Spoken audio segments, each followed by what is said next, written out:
that letter because he freaked him out. Already having a tough day. He accidentally wore my pants to work.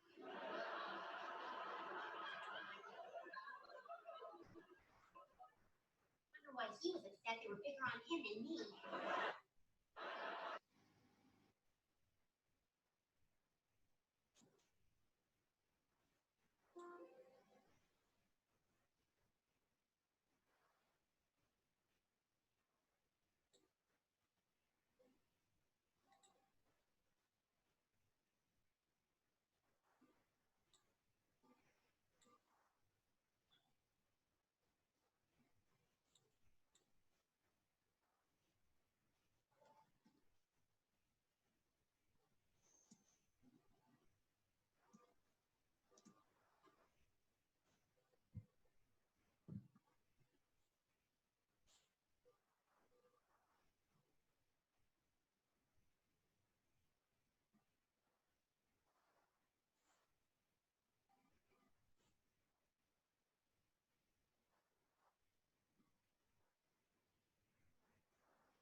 Hello, Mr. Jibril. Can you hear me? Good evening.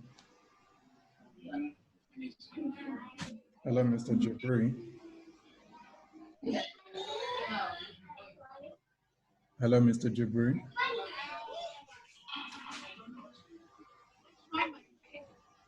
Hello.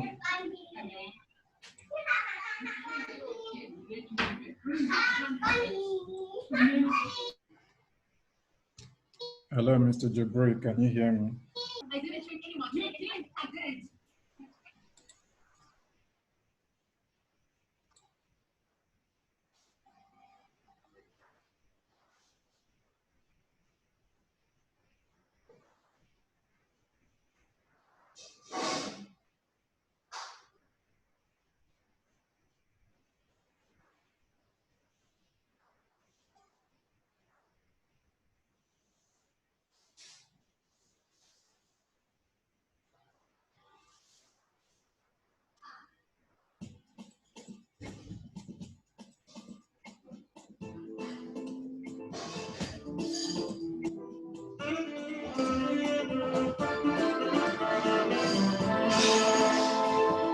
Orlando farmer.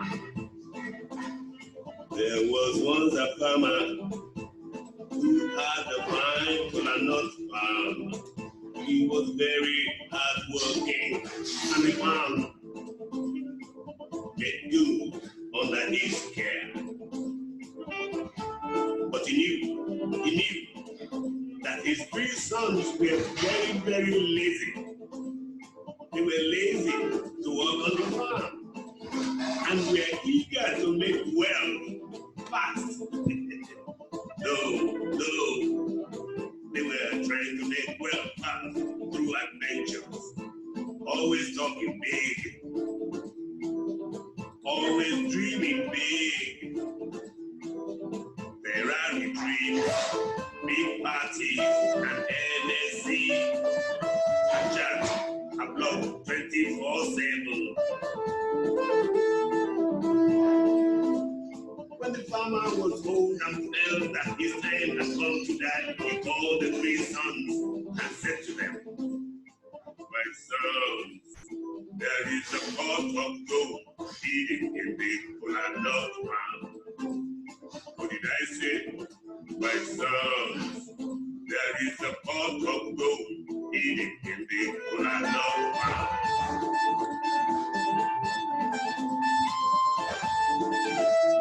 The sons tried to get him to tell them the what part of the farm was the pot of gold.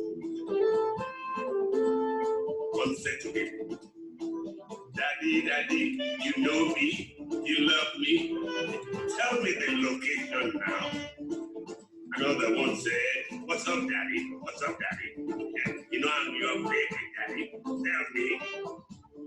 And another one said, I know you tell me, Daddy, I'll come back. Not long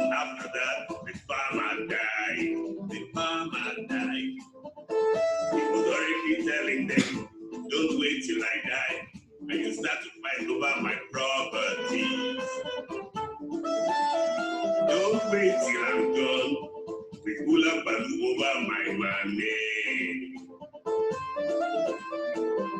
Go on to my farmland, cultivate the land for a pot of gold. Go on to my farmland, till the land for the gains of gold. After a time, the sons decided to work to find the pot of gold. Since they did not know where the hiding place was, they agreed to begin in a line to dig at one end of the farm to find the hiding. Hello, good evening. Can you all hear me? Hello, good evening. Hello, good evening. We can hear you. Yeah, good evening. Good evening. We can hear you. All right. Please just confirm if you can see the screen. Just a minute. Please, can you see the screen? Yes, we can see the screen. The Soilless Farm business plan. Yes, I can see the screen. All right. So, I hope everybody has been able. I'm going to mute everyone soon so that there will be no background noise. However, if you have questions, you can simply raise your hand and or type the question directly. Either you raise your hand or type the question, and I will unmute for you to ask your question. So we will be starting in a bit. Now, the reason why I decided to do this, I have had lots of people reach out that I should please help them with business plan, help them with financials and all. And most people do not even have the funds to pay for it. So I felt there is a need. So there is a need to ensure that everyone is able to do this first on their own, such that even if you are going to need professional help, it will be very little. So what you are seeing on your screen is basically the prototype that we use for people, the About Us news proposal, analysis, QA. So about us, so if you're writing about your business, what's your business philosophy? How do you know, how do you represent your team properly? The proposal, what exactly do you want to do? What's the concept about? What's the physical product you're going to be selling? How do we know or define your product accurately? Then here we look at your stocks and sorry, it's impossible coming in. Your stocks, we are going to look at all of that, how to develop all of that. Next, we look at, because this tells us how well you understand your target, your timing, the trend, then who is your major target for your product, your business plan supposed to tell us that. What is the takeaway point? Because not everybody will remember everything. What are the major income sources for your company? Then we'll look at your, what's the called, sessions. So we're going to go through all of these step by step. Then we'll look at your finance for a year. So most people, this is where they have issues. They are not able to correctly predict their finances. So here, for example, we have, we have a look at 3 different products. So if you look at any month, there are 3 bars that represents, so even if you have 2 products, 3 products, 10 products, how do you place them in your business plan that we can see the future and understand the past, understand your trajectory? This is really important. Then the key takeaways at the end of the day, action point if it's somebody using it to look for money, and of course the questions and all of that. So it's 4 o'clock now. We would be starting. So first, let me start by saying I appreciate everyone that is here. I know, yes, I am the one giving out the lectures for free, but I also understand that it takes a level of dedication to your vision, your passion to actually say, I want to partake in a class. I want to partake in a class because I need this. So I understand that. So we're going to be starting. I want to assume that everybody has downloaded the template I said we should download, because I am going to be talking with the template. Now, the reason why I said you should download the template is because I know, although I said this is for agribusiness, a few persons might join that is not for agribusiness, one.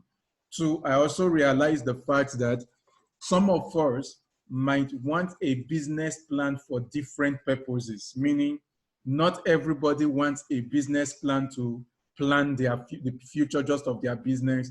Some want to have a plan either to look for funds in the form of grants.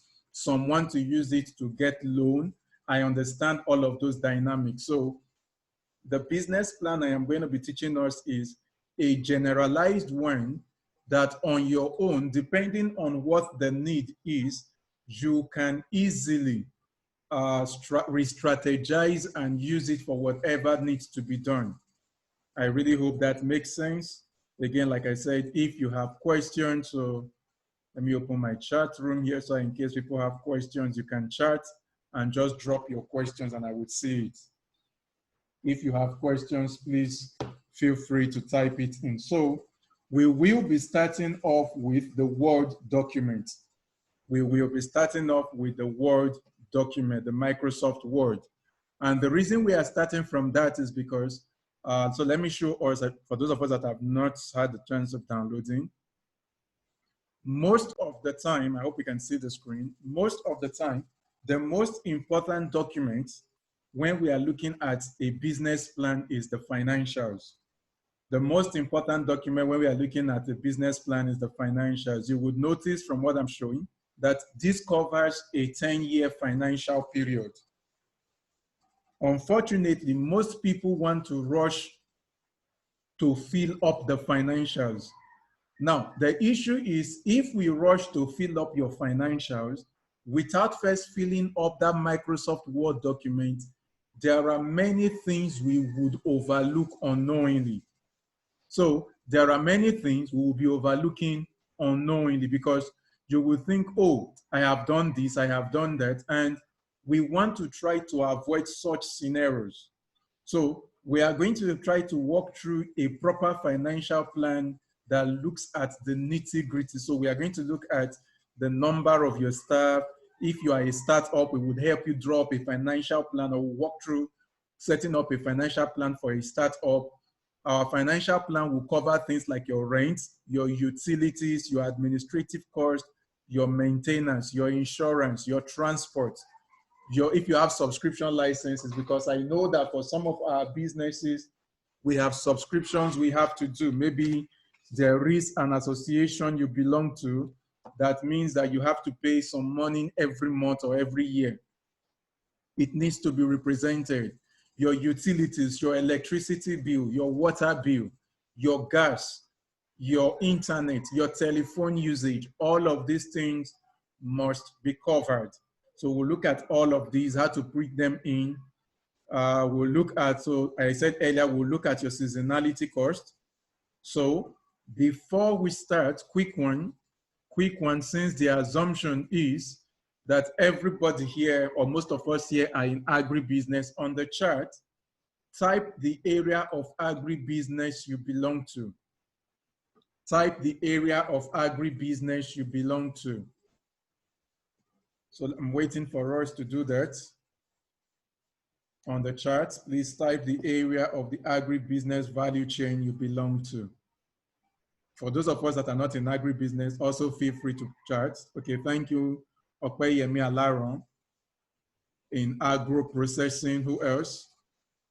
I'm asking because I want to be able to use relatable examples. So any other person, any other person? Any other person? I'm waiting, I'm waiting. Any other person? Agro processing and fish farming, that's Jibril. Who else? Who else? Plantain and cassava farmer, awesome. Aquaculture, Zainab. Agripreneurs, somewhere. No, we need to know What agripreneur are you? What are you as an agripreneur? We need to know. I want to know. Strawberry and lettuces, Mr. Khan. That's awesome. Who else? Who else? Any other person? Yes, Zainab, you want to say something? Okay, so I will unmute you. Zainab, you can say something. You wanted to say something. Your hand was up. Zainab, you can unmute yourself if you have to say something. Poultry farm. Okay. So let's start off with the first document. The first document. We are still going to, no problem, Zainab. We are still going to take time to look at how to arrange. So the first document I said we should download was the Microsoft Word document. Sorry, I'm trying to look for my Word. Okay, I'm saying it was hiding. All right, so now I call this business development a template for fundraising because I know for most entrepreneurs, most of the time you do business plan not just because of your business, but because you want to raise funds. So after this class, if you can print this document, write down everything we are going to be discussing. Try to feel it is for yourself.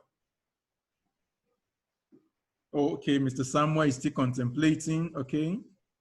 Now, as a businessman, so the first page we are looking at is your personal details. We need to get to know who you are. We want to know who you are. So your surname, your other names, your age range, your date of birth, your gender, the gender you identify with, the state of origin. Now, let me talk about the surname and other names because most of the time, this is where people have issues at the very beginning.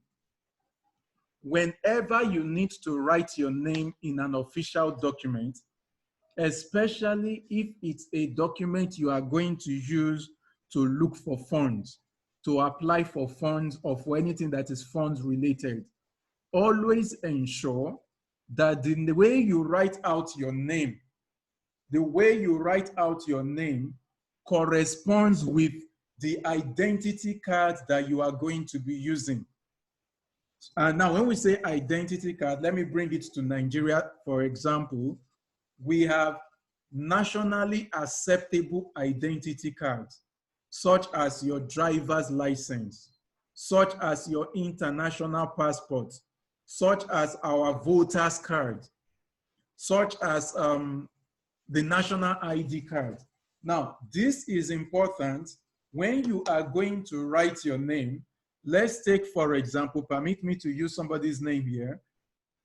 Let's assume Mr. Samuel's name, the surname is Odemo Samuel, and his middle name is Taiwo.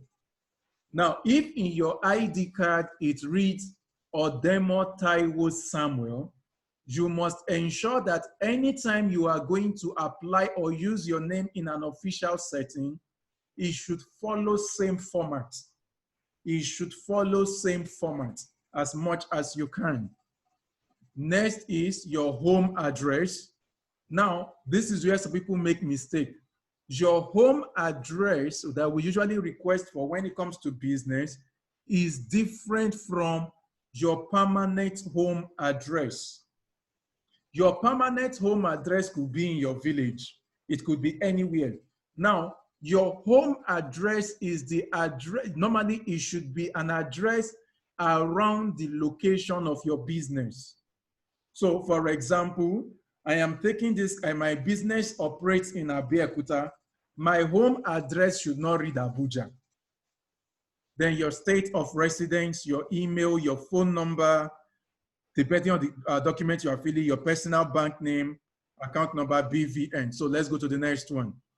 Your business information. It's very important. We write this out. Again, like I said, I am still going to explain how to turn this into a proper plan. Your business information. What is your business name? Now, your business name is not the name you chose for yourself. It is the one that CAC has approved. Let me say that again, because many a time You have people say things like, oh, I have a business name, although it is not registered, and I want to start using it to apply for things. No, it does not work. Because if you apply for anything in a formal setting, the first thing that those people are going to do is to try to figure out if you are legit. Meaning they are going to go online to check the CAC portal to see if your business name is legit. So if I decide to apply for anything using a business name, Mr. Galazier 5, you can ask your question. You can see your hand raised. You can ask your question, Galazier 5. I don't know if he's there. You can unmute yourself and ask your question. Okay. Now, if I decide to use a business name for anything official, the first thing that will be done in that official setting is for them to check if the business name is registered. Now, it could be a business name, it could be a company name that's limited, or it could as well be a cooperative name. So spell it out the way it is. In a case where you do not have a business name yet, please use your personal name. Next is your business email address. Now, I know that for some of us, you can't get audio. If you cannot get audio, all you need to do is, how do I chat you up? Sorry, just a minute. Galaxy A50. Where's the word now? Unmute yourself. Just unmute yourself. Unmute yourself. Sorry, I'm typing. I'm sorry. Unmute yourself.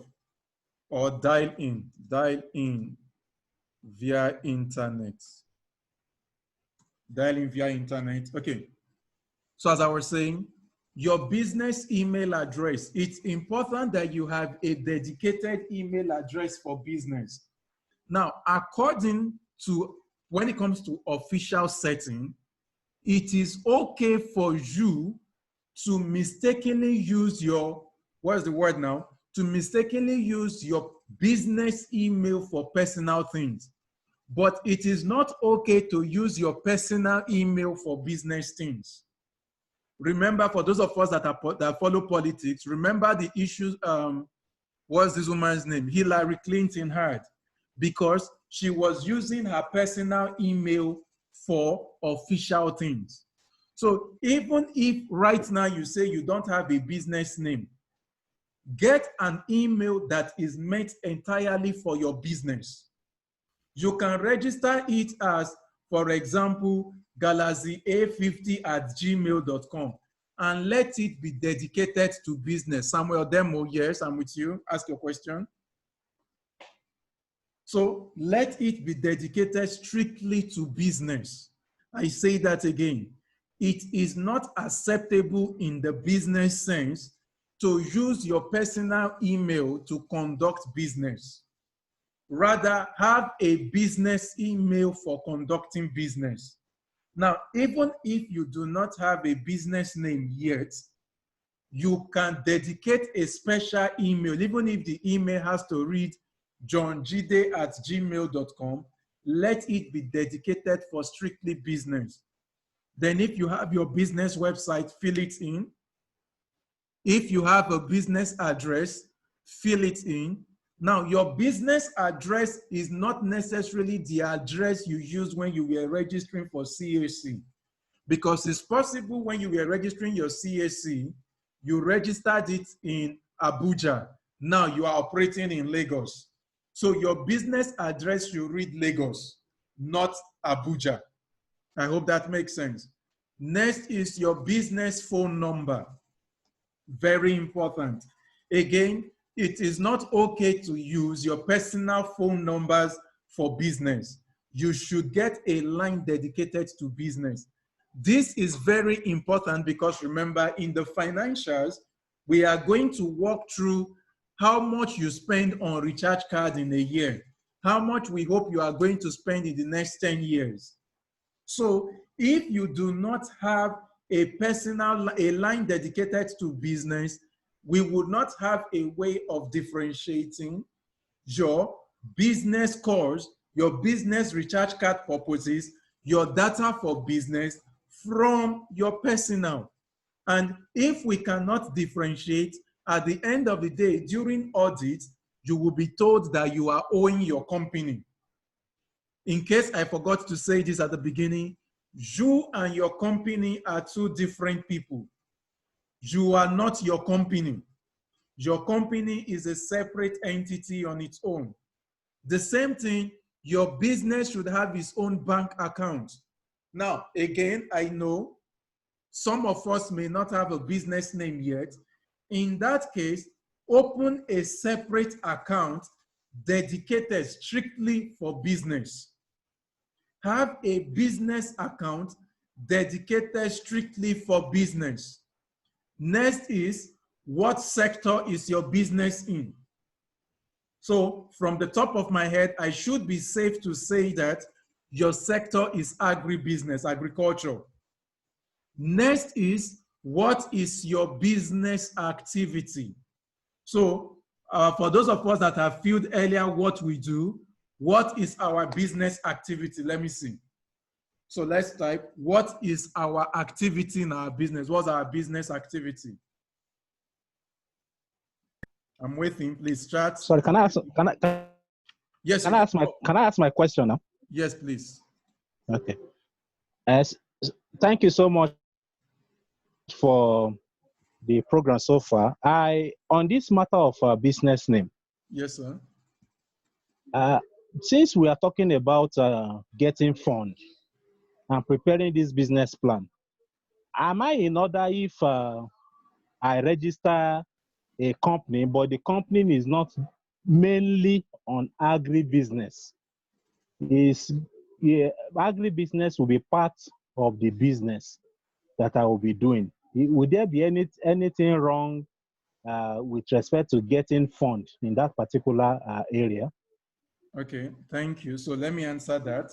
Now, I don't know whether you get my question. Yes, I got your question. Yes, I got your question. Thank you. So when you are registering a business, whether it's a business name or limited or cooperative, they are going to ask you what line of activities would your business be into. Whatever you state as your activity is the limit to where that business can operate. So if in the company you registered agriculture and agricultural activities as part of it, then yes, you can use it. But if agriculture is not registered as part of it, although you may use it, it is not legal. You are not in the legal. In any legal setting, you will be queried. I don't know if that answers your question. So during registration, you will realize that the lawyer or whomever is helping you will ask you for the list of activities. I hope that answers the question. Okay. Mr. Solomon, thanks for being here. So somebody wrote, Mr. Tahuid wrote, breeding and sales of freshwater fish. Now, breeding and sales of freshwater fish, Mr. Ade, somebody should please help me chat Mr. Ade. Mr. Ade, I don't know how to, Mr. Ade, please dial in via internet to listen, to hear. Okay, now somebody wrote that they are into breeding and sales of fresh water fishes. Now, you see, that activity is not specific enough yet. Try and see, when we ask you for your business activity, we want you to be as concise as possible. Mr. Aishani said, I am a potential farmer who is interested in integrated farming and sustainability. That is beautiful, but that is not an activity.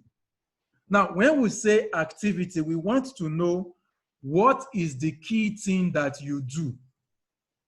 What is the key thing that you do as a business? What is the major thing that you do? See goat farm, say poultry. No. See goat farm, poultry cannot be your activity.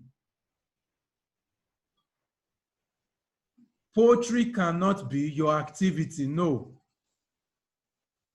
Poultry cannot be an activity. Poultry is the complete industry. So I need somebody else to tell us what they do, your activity. Your activity.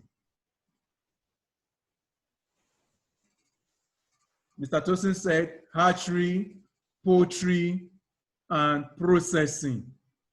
Okay. Mrs. Mo said broiler production. Yeah, you see, this is much more specific. That's much more specific. So we need to be able to tell from your business plan, your key activity. We already know the general sector. You are in poultry under agribusiness, but what is your key activity? Next is, what is the stage of your business? Very important. Are you a startup? Are you an early startup? For those of you going for fund, what round of fundraising are you in? We need to know. It's important we understand. Next, ownership type. Are you a sole proprietor? Are you alone? Or is your company limited? Or are you a cooperative? So you are either a sole proprietor, you are limited, or you are a cooperative. How many years have you been in operation? These are things we will write down to get our proper business plan. Next is, what is the vision of your company? Okay, so somebody said I should explain the difference between the stages. A startup is somebody that you are just starting. You've not even spent up to a year. You are still fresh. You are a startup. Now, for those who have not started that have hope of starting, we say your business is still in ideation stage. It's still ideation, meaning you have not started. It's still ideation. After ideation, we have the level called the prototype stage, meaning I have done the business as a way to prove that it works.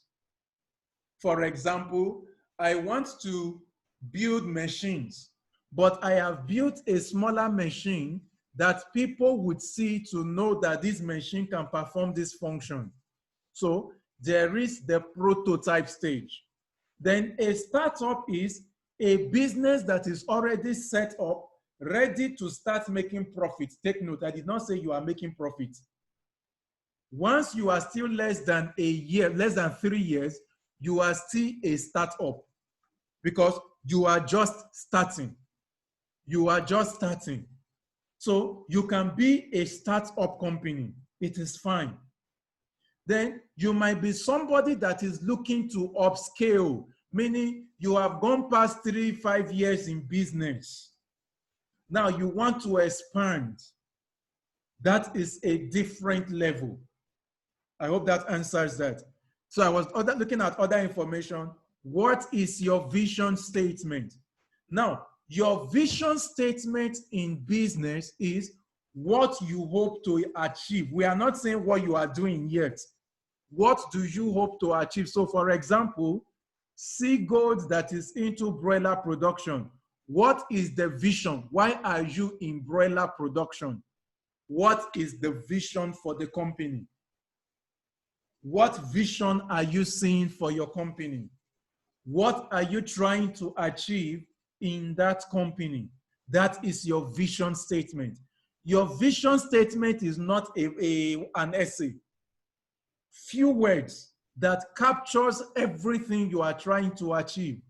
For example, Seagoat can say, my vision is production of 10,000 broiler every week. That is a vision. So from your vision, we can now look at where you are and where you need to be and ask ourselves, if it's an investor, is this worth supporting? Is this vision big enough to support, or is it too small? Is this vision realistic or not realistic? So your vision statement is where you see the company, where you see the organization. We are not saying you are there yet, no, but we are saying you are seeing where the business should be. Next is your mission statement. Now, your mission statement is a clear step-by-step wise movement towards your vision. How you are going to get there in a summarized form. How you intend to get there in a summarized form. The next thing is your value proposition. Now, this is extremely important for you as a company, especially when you want to apply for loan. Your value proposition is whatever you can give to a customer that the customer is not paying for directly. Let me look for a way to explain that. Let me stop sharing so that we can see. So I want to explain this for us to understand this properly. When we talk about your value proposition, imagine that I want to go and cut my hair. If I go and cut my hair today and the salon cuts my hair very well, they have not given me any extra value. There is no value. Because the alternative, would it have been for them not to cut my hair well? No. I am paying them to cut my hair and they cut my hair. There is no value. I have only gotten what I paid for. Value proposition would be, imagine when I got there while waiting to cut my hair, they gave me drink. I had maybe tea or coffee. After the coffee, I cut my hair. When I was done cutting my hair, as I wanted to leave, they are like, no, wait, let's help you wash it and clean it up. Now, remember, when I am paying my money, I am only paying for the haircut. However, they gave me free drink. They washed my hair for free. That becomes the value that they have added to the cutting of my hair. I don't know if I'm making any sense. Now, you realize that because of the fact that I got free drink or the fact that they washed my hair, that value is enough reason for me to come back and cut my hair with them, assuming that the primary reason of my going, which is cutting hair, is okay. So as an organization, what is the value that your customers get? Again, to say this clearly, value is not what the customer pays you for. Value is the extra thing you add that when they look at their invoice paper, they did not see you charge them for it. Does that make sense? So what is the value proposition? You see gold that is into broiler production. What is the value for your customers to come to you? Let me look at other businesses that were listed. Mr. Olatunji Tosin, hatchery, poultry farming, processing. What is the value your customers get coming to you? You need to be able to give a value. Mr. Taiwo Lawa that is into cashew farming and processing, what is the value proposition? Because the value proposition is what would differentiate you from your competitors. The value that you give to your customers is what differentiates you from your competitors. I really hope we understand this point. Any question? Any questions so far? Okay, so we'll go back to where we stopped. So your value proposition, very important. Next, describe your business. What exactly do you do? Describe your business. Now you'll notice that it is deliberate. I gave about 2-3 lines. If you need too many words to describe your business, it means you really do not understand what you are doing yet. You should be able to describe your business in as simple, in as few words as possible. What do you do? Describe your business. Now we understand the value. Describe the business. Describe the business objectives. Next is What do you need? If you are going to be looking for money, you should be able to tell us accurately what you need. Describe the thing that you need. Is there a specific model? So the reason why we put model, why I put model here is, let's say, for example, you want to buy a drone or you want to buy an equipment. It is possible there are different equipment available. Somebody is saying they've not been able to get the, where is it called? Okay, let me see if I can. Okay, let me show us how to get the document. It's quite simple. Let me just digress a bit. I don't know if you can see my screen. Getting the document is quite simple. You go to sfarmlab.com. Network is slow now. sfarmlab.com. For those of us that have not been able to get the document, let me explain it again. Go to courses. Now, you see, when you come to courses, don't click on bootcamp. Don't do this from your phone. It won't go well from the phone. Don't go to bootcamp. Don't go to hydroponics for beginners. Don't go to customized training. Come to business development and click to get the template that I am using to teach now, so you can download it. When you get to business development, scroll down. You will see under business development, there is overview, curriculum, instructor reviews. You come to curriculum. Under curriculum, click on requirements. Thank you, Mr. Samuel. Click on requirements. Once you click on requirement, hold on, let it load. You can see you can download the Word document. You can also download the Excel document. Now, for people that are thinking, okay, after this class, I want to start training others, I also help you prepare a PowerPoint you can use to teach others. So that if you need to teach other people in the future, you can teach others. Okay, let me see if I can. I want to see if there is a way for me to even take it and post it here. Just a minute. Okay. I don't know if that would work. So I'm trying to upload it for us also here. It's saying resend. The document is not going. I was trying to send from here, but it's not going. Sorry. So I hope that helps with that. Okay. So let's come back to where we were, business development. Yes. Uh-oh, no. Okay. If you have a question, like I said, just raise your hand. You can unmute yourself. If Tekna, are you speaking? If not, let me mute you. Okay. So we are back to equipment. Now, I said, describe the equipment that you need. If it has a model, tell us the model. Because see, this is the reality. Your investor or the person you want to collect loan from, they may not know you physically, personally. So writing out all of these details is a way to help you build trust easily. So you write the model, you write the use.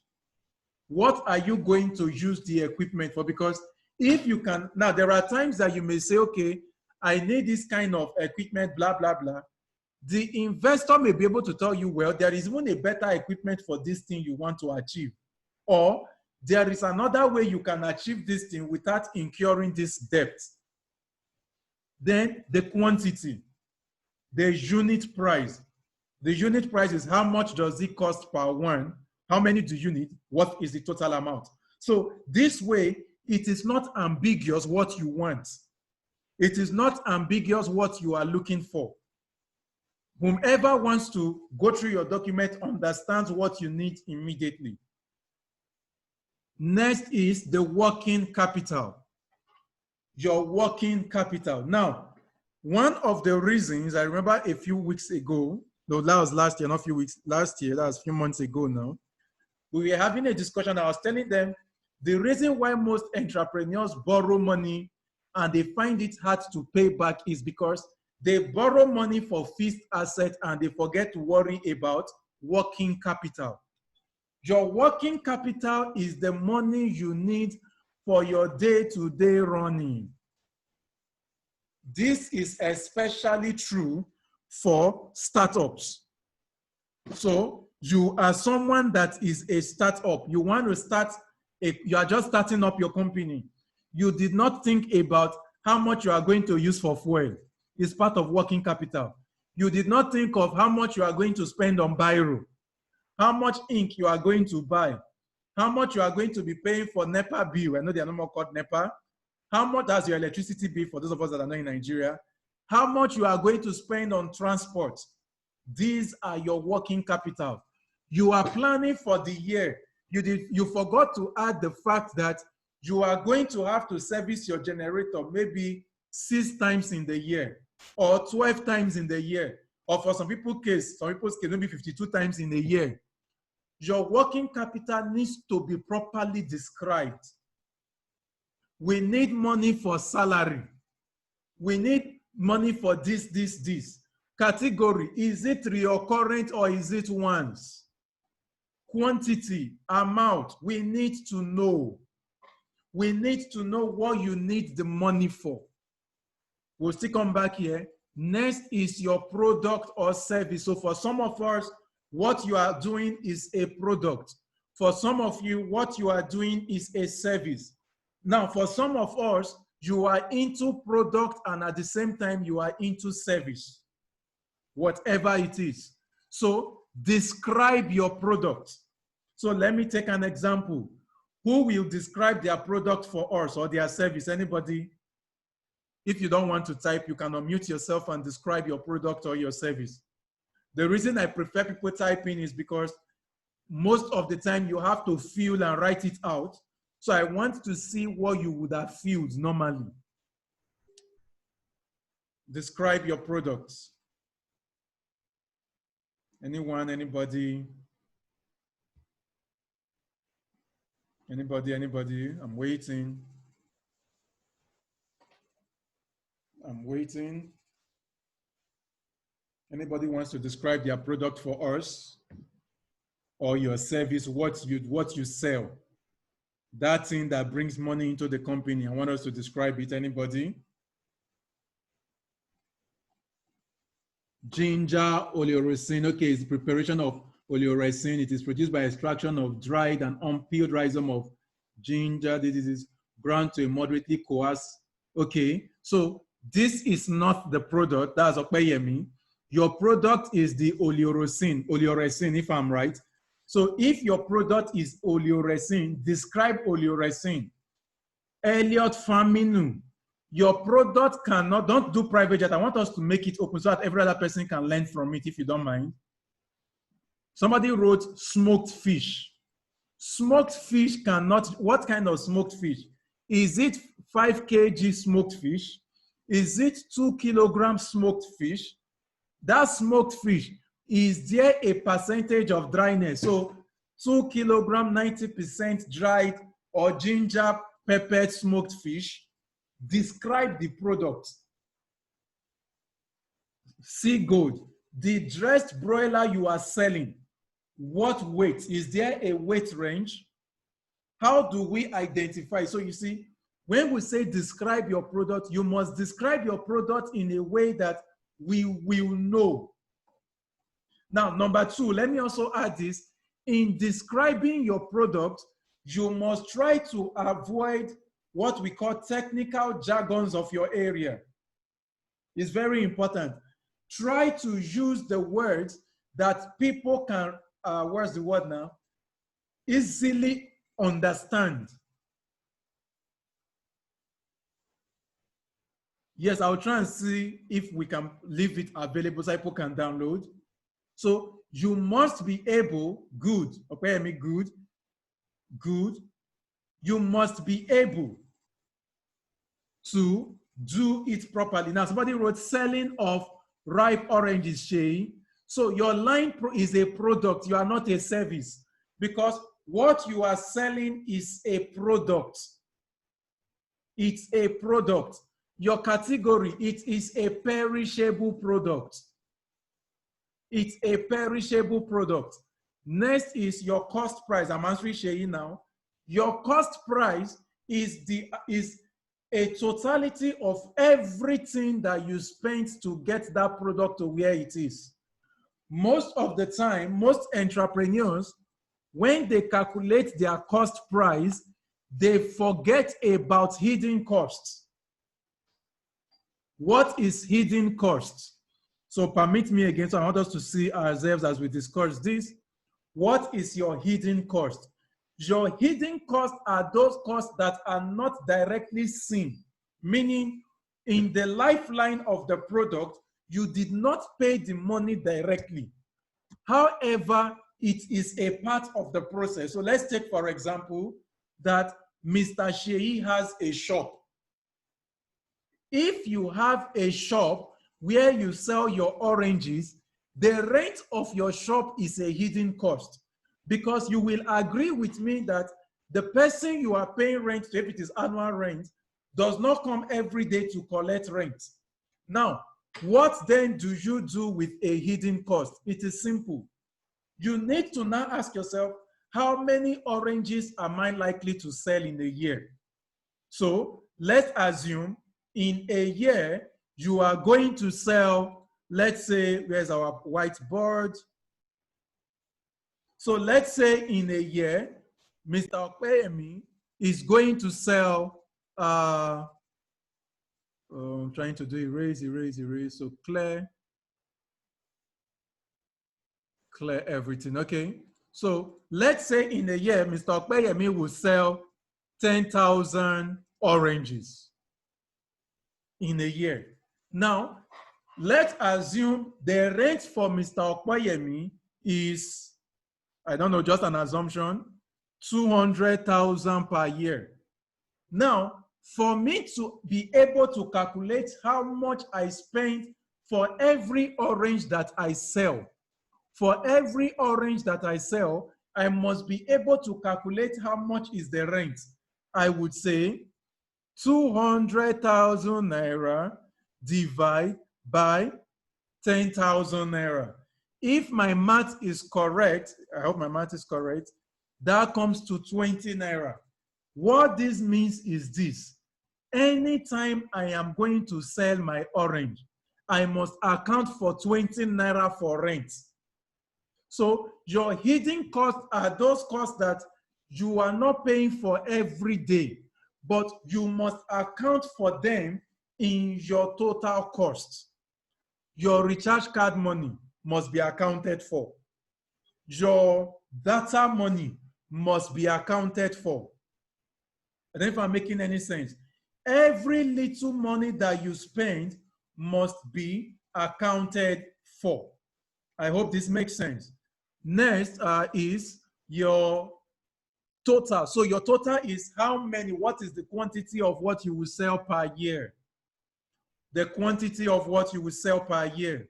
Next, again, if you are, this is for, remember I said this document is for everybody. So in case people are looking for loan, if you are going to look for loan, you need to tell us your assets. We need to know what you already have. What do you already have? What is the name of the asset? Let us know. How much did you buy it? What year did you buy the asset? What was the lifespan of the asset that you bought? They would have told you the type, whether it will last 5 years, 10 years, 50 years. What type of asset is it? Then, what is the current value? Now, this is where most entrepreneurs try to tell lies. The value of the asset is how much you would have paid for it if you were to pay for it now. This asset list is important because we use it to evaluate how much your company is worth. We use it to evaluate how much your company is worth. Next is your competition analysis. I'll come back here. Because I want to take time to explain competition analysis. Your management type. So under management type, we should know the name of people in your management. Now, most people, this is where they write a whole lot of, they fumble a lot when they are writing a business plan. When we say you should put in your management, what we mean is not write everybody that works with you. No. In writing the name of your management, the names of your management guys that should appear on your document are: 1, the owner or owners of the company. So the owner or owners of the company. So if it is limited, you should be owners. Cooperative, most likely owners. If it is only you, write your name. What are the responsibilities? Your responsibility cannot be to oversee the company. No. Now, the reason why many people do not get to apply for grants and they don't get it is because when you check their responsibilities, they write things like, we manage the affairs of the company. No. What exactly are you contributing to the success? What exactly is your value to the organization? Next is your stake. When we say stake, are you a partner or just a staff? Is the person a partner or the person is a staff? Now, somebody is thinking, there are some people that are partners and also staff. Then you write partners. In their responsibilities, we know that they are staff. Then there must be a salary, an allowance they collect. If they are partners that are not part of the staff, then you realize that responsibility will be left blank, meaning they are not part of running the organization. Allowance also will be left blank. Somebody asks, what about a sole owner? Yes, if you are the sole owner, it means full name, responsibility, you say it, only your name would have staff or would have a partner or sole proprietor. Every other person will be staff. It's very important that you clearly define who is who in the company. I hope this makes sense. You clearly define, and the allowance, we want to know how much they are earning. We want to know. If you are collecting loan, you need to tell us what you are collecting and all of that. Let's keep this part. If you've collected before, you need to tell us. Next is your SWOT analysis. I'm sure all of us, we've heard of this before as business owners. What is SWOT analysis? First, what is your strength? Now, the strength of your company is your competitive edge over your competitors. The strength of your company is your competitive edge. What we are trying to figure out when we say tell us your strength is, why will a customer prefer you? Simple. Another way to understand what strength is in simple terms is, why will my customer prefer me? Or why will a customer prefer my company? So as an investor, when I am reading your strengths, I want to see why customers will prefer your company, why customers will prefer your product, why customers will prefer your service. That's all I am asking. So in strength, this is not where you start telling us things that do. Your strength can be the location of your company. The strength can be the fact that your company is on the ground floor and your competitor is on the 5th floor. So your company is easily accessible. Your strength can be that you have 10 million followers on IG and your company sells basically via Instagram. What is your strength? Next is the weakness. The weakness is, why would a customer prefer your competitor? What is the edge a competitor's company, product, or service has over your own product or service? What is the weakness you are seeing? The weakness could be, the fact that you are a new entrant. You are just starting as a startup. The weakness could be, your product is not properly branded. We need to know what is the weakness. I have seen some people apply and they will not write weakness. No. Every company has a strength and a weakness. it needs to be properly specified. Next is, what opportunities are you seeing? You see, this is the place you sell yourself to your investor or to your benefactor or to the donor. The opportunities you see tells us the future of the company. How well the opportunities you can pinpoint, the gaps that you can see, it tells us. Now, when we say opportunities, don't tell us opportunities that you are not going to be able to fulfill in the future. So let me take an example. Let me go up. Let's take an example of somebody's job. Mr. Shei Fakoya that is selling oranges. Now, you should not now be telling us opportunities that exist in orange processing if you do not have the mindset of processing.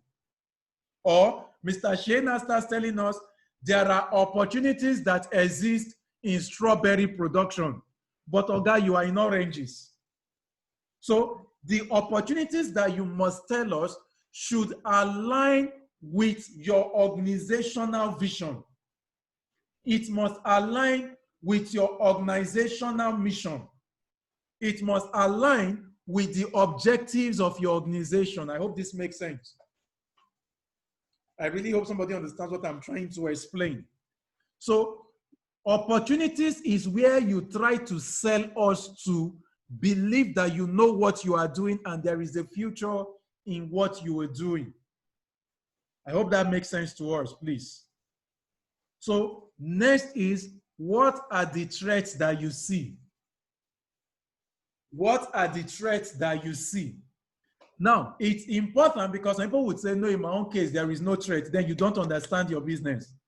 Every business has a threat that they must face. What threats are available? What threats are you seeing? You need to be able to explicitly tell us these threats. We are not saying that, what's the word now, that you must profile solutions to the threats. No, just tell us the threats. So, for example, you are into, let me look for somebody's business I can use as an example again. Mr. Elliot Faminu, who is into processing of 1 kilogram dried smoked fish. What is the threat to dried smoked fish? The threat could be, oh, because we are using smoke, there is a chance of people being afraid of carcinogens. That's having cancer because of taking smoked catfish. That could be a threat, which means people may become misinformed or well-informed, depending on how the case may be. So you need to look at your business cycle and say, what are the threats? Or what if tomorrow, let's see, did somebody else write something else? Somebody wrote smoked fish. What if tomorrow there is a machine available that people can buy their fresh fish, throw it inside the machine, and it smokes the fish for them without stress in less than 10 minutes? Could that be a threat to your business? So you need to be able to think wide, think out of the box to foresee where issues can come up. Because you have been able to think earlier about opportunities that exist, also think creatively on where issues might arise. Now, under your product and services again, I think I dropped exactly, it could be a policy threat. Let me give a perfect example that I am sure most of us can relate with, for those of us that live in Lagos. What happened to OPay? A single policy destroyed the company's mode of operation. A single policy, just a single policy. That was a threat they did not seek in the beginning. Next, we have product and service. I know we've talked about this before. Then you have to go, this one, depending on what you are applying for, there is a more detailed way to write it. The more detailed way, you tell us your monthly production and capacity. So for example, do you sell 50,000 oranges per month? Let us know. We've talked about your cost price. Now, in your cost price, we want to differentiate what percentage of your cost price is on labor? What percentage of your cost price is on labor? How much of this money do you spend on salary? Do you spend on telling somebody to help you carry pong, carry wheelbarrow, help me carry the oranges from here to here? How much of this is on labor? You need to be able to differentiate it. How much of this money is spent on materials? So for example, to sell your oranges, you spend money buying the orange, that's a material.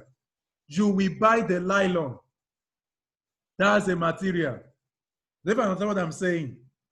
You are going to buy different things. Is there a difference between working capital and your running cost? Yes, we are still going to get there. We are going to get there. Just be patient, we'll get there. I'm trying to be rush so that in less than another 1 hour we'll be done. So the percentage of your direct labor, we want to differentiate it from the percentage of the materials that you are using.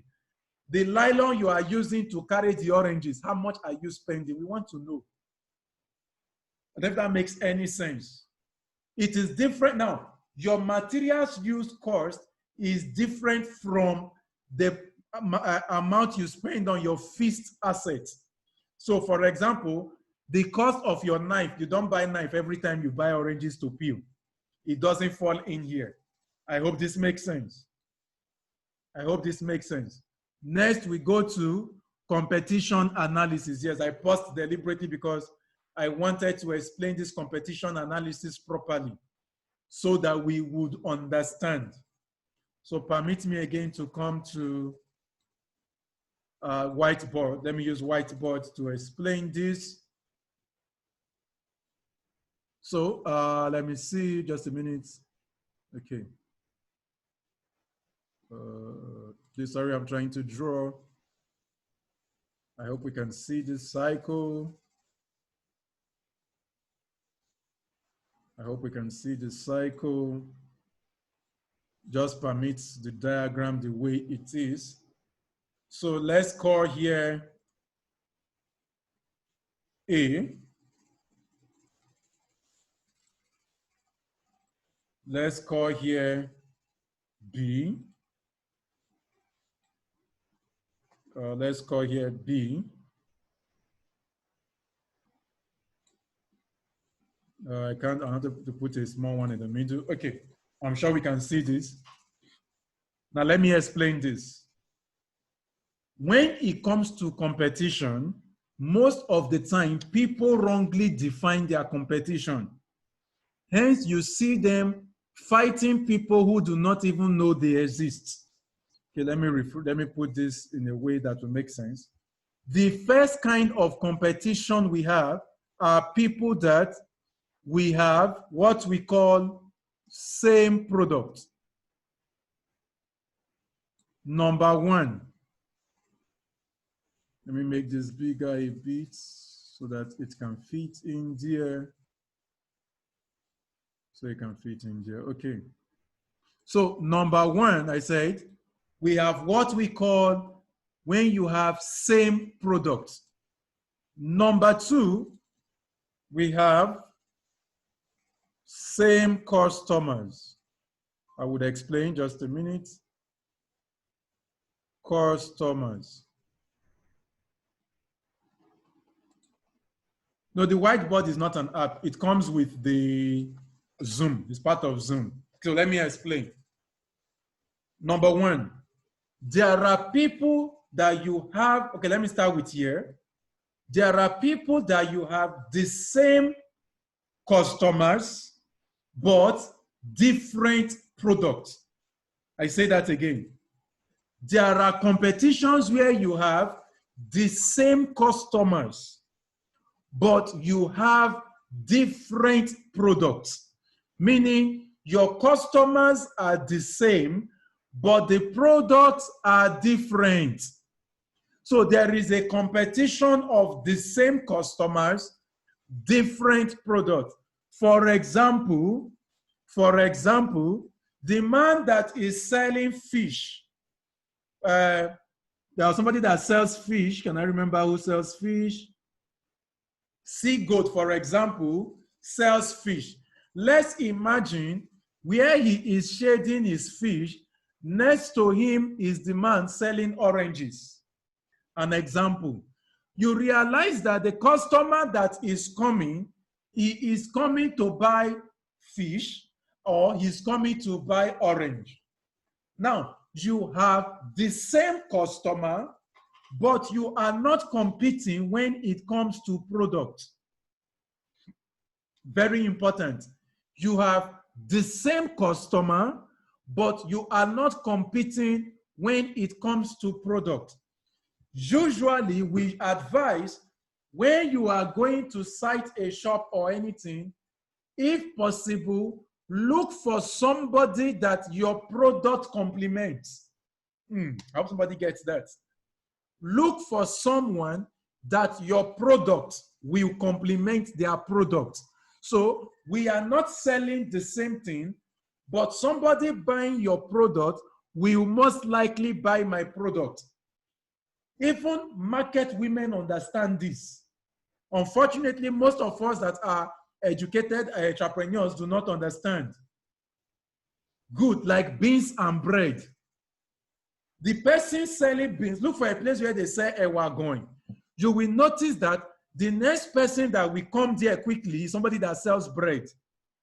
They understand that technique of complementing each other, that there is a chance that a customer buying your product will most likely buy my product.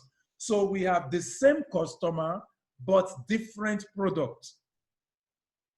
The second type of competition is where we have the same product, but different customers. The same product, but different customers. E.g., having somebody selling agege bread next to somebody selling Mr. Big's bread. You are both selling bread, but the reality is most of the time, the kind of customers that will come for agege may not want Mr. Big's bread or Sweet Sensation bread. The kind of person that will come for Sweet Sensation may not want agege bread. So there is a need to find a way to connect with people who have similar product with you, but are not in your competition because you do not have the same customer base. That way, they can refer your kind of customers to you, and you can refer their kind of customers to them. I hope this makes sense. Now, the one that we are most concerned about are the guys that meet in the middle, meaning you have the same products and you share the same customers. Those are the ones that we are most concerned about. You have the same product and you share the same customers. Those are the ones we are concerned about, because when you are filling your competitors' analysis and we look at your competition and realize you don't have the same product and the same customers, it means you do not understand your business. So what is your competitor's product or service? So you tell us the name of your product, tell us the name of your competitor's product or service, the organization. Now, when it comes to competition, know how to compete in your level. Don't go and start competing with, for example, now, let's say I want to start producing rice. I am just starting rice production, and in my mind, I want to compete with Mama Good. No, they are not in my competition. So I cannot write them here as my competition. Anybody that sees that will know that I don't know what I am saying yet. Then, what is my sales price? What is my competition sales price? Where is their company location? Why is this important? We want to see the proximity of where they operate from to your proximity of where you operate from. What is the price difference? These are the things we need. We've talked about asset list before. We've talked about management plan. Financial model is where we will round up. Then the next thing is sales and marketing. How are you going to sell? Again, remember I said if you're applying for anything like loan or grant and all of that, your means identification and all of that has to be stated properly. Then you need to tell us why will customers prefer you. Why will a customer prefer to buy from you? Why will a customer prefer to buy from you? We need to know. Why would a customer prefer to buy from you? How do you intend to advertise your products? We need to know what is your strategy. Now, for your customers to buy from you, is it that you have a better product, or you are so lucky you have no competition, or you have a lower price, or you have superior quality, or you offer more choices? You need to tell us. Then how do you intend to advertise your product? Is it radio, print media, social media, word of mouth, television, whatever way it is, we need to know.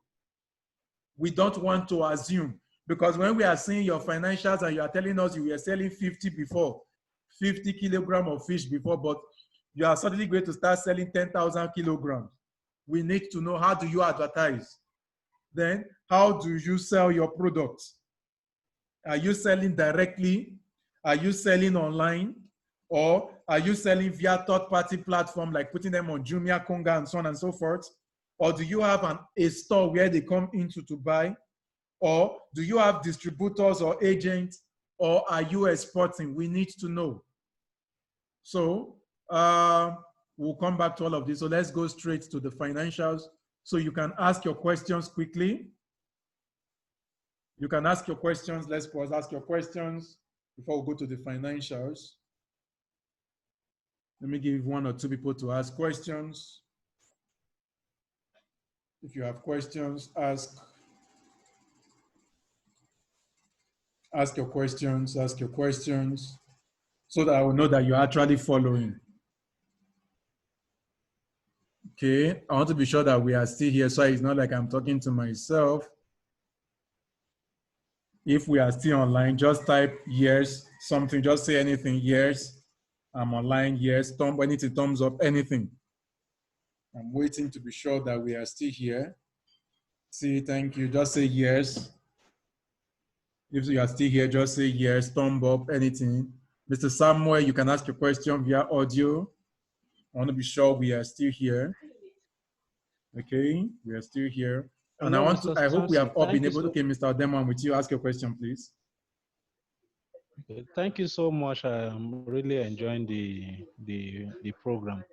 The question I want to ask is, a business that just come up that is not grounded, will Yes, it be possible to go through this route of getting fund without any previous experience whatsoever? yeah, so what you're asking for is it, if I understand your question well, is it possible for a startup to look for funds? Yes. Yes, you can. I'm sure if you follow a whole lot of these international media and stories, you hear things like a startup has just raised $5 million, $10 million. And people start wondering, oh, how did they raise the money when they don't have anything yet? The trick to raise money is your ability to properly explain what you intend to do. What you intend to do. Now, there are some people that have even been running business for 5-10 years. They cannot develop a proper business plan because they do not even know the tricks of what to write and what not to write. How do you identify? Somebody's asking, I hope I've answered your question, Mr. Samuel. Yes, thank you very much. You're welcome, sir. Mr. Aisha Sani, please, if I pronounce it wrong, my apologies. How does one identify their nearest competition as a new startup? In that thing you want to do, you need to know who does it around you. You need to know who is the closest around you that offers that same thing. It's very important. You can't say there is nobody that offers that thing. It would be very weird, except it is something super, super new. Does one include an outside consulting service already employed as part of their management team? So let me, if I understand your question well, Mr. Taiwo, if you have a consulting team that is working with your company, yes, you add it because it gives credibility to your proposal to show that you have a whole consulting team that works for you. How does a startup know their competitor? Your competitor is around, okay, let me use my own, let me give an example. Let's say today I want to go into livestock. Let me use the simple one that I have an idea about. I want to go into aquaculture. My job as the person that wants to start is I need to know first, what area of aquaculture am I interested in? Let's assume the area I'm interested in is just process and sell 1 kg fishes only. It is my job to look around my environment and ask, that is, if that is where I want to sell, you look at your competitor from your place of sales, not your place of production. Let me say that quick. You look out for your competition from your place of sales, not necessarily your place of production. So what that means is this. If I am producing my fishes in Abeokuta, but my mind is to go to Ojota to go and sell, my competition will not be in Abeokuta because my market is not here. I hope that makes sense. I am going to look for my competition in the place I want to sell. Then I have to start looking around and walk around and find out who else is selling fishes here. Why are people buying fishes from these people? What are they doing wrong? What gap can I fill? So I may get to Ojota and realize that majority of people would want to buy fish, but they don't want to enter traffic. So that my business model now will be built on delivering to their houses. So although my market is in Ojota, I have gotten an edge over my competitor because while they are waiting for the market to come for the customer to come to the market, me, I am taking my produce direct to the customer's house. I hope that answers the question, sir. Is it possible to get rid of this training at the end of the training because there is a lot of valuable information packed in this? Okay, thank you, sir. I will try and see if I can leave it. I'm not sure. This is my first time hosting a class on Zoom. So I just paid for this today to see if we can get more than an hour to about 2 hours, but I don't know. I know I'm recording. Yes, I think I'm recording, but I don't know if I'm able to download. I will find a way to upload in a way people can use. Okay, I've answered your question. Should my startup be a registered business to make it legit and get it funded easily? If you are looking for funds, you need to register your startup. Most people will not give funds to an unregistered startup. I hope that makes sense. Because the reason is if you are registered, it gives a level of legitimacy and accountability. Because as a startup, why would I want to put the money into your personal account when I'm giving you some loan? I would rather put the money into a business account that we can put instructions on the business, or on the account rather. Yes, aquaponics can be done large scale in Nigeria. It's being done in Abuja by a farmer friend of mine, some Indian guys. Yes, I'm recording. Okay, thank you, Mr. Faminu. Okay, so I'm guessing no more questions for now. So let's go to the financials. Now, before we enter the financials, let me give us like 1 minute or 2 minutes to go and drink water. Some of us, I know you fear figures. When you start seeing money, you're like, this thing is looking warawuru. Relax. It's just money and you will all make it. You will make that money. So go and take water, drink some water and relax. As a businessman, I did not study accounting, but when you come into business, you need to know how to follow the money. There used to be a program that they call Follow the Money. You need to know how to follow the money. Okay, Mr. Demo, thank you. They say it will go straight. So that means I can take it from there. Either I upload it to the website for people to watch, or I would upload it to YouTube and share the link, one of the two. Are we taking water? I want us to take water because I know anytime we do any class that has to do with things like money, people start going all confused and like, no, it has become too hard. So I want to give us time to relax. Get a comfortable place. Get your biro, get a paper, get a calculator if need be. Get a calculator so that you can on your own feel some of the assumptions we will be making. You can on your own take time to feel some of the assumptions and say, okay, they said this, they did not say this, this and that. Are we good to go? I'm giving us time to relax. Let me give extra 1 minute. This is 5:17. Let me give extra 1 minute. Let me give extra 1 minute. Extra 1 minute.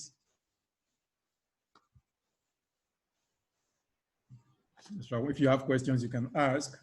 I want us to go into the finance. The finance is the fulcrum of everything. No matter how good your business plan is, no matter what you have written, how beautifully written and scripted it is, we detect lies from your finance. Tobak Paro, when you tell a lie, your finance will reveal everything.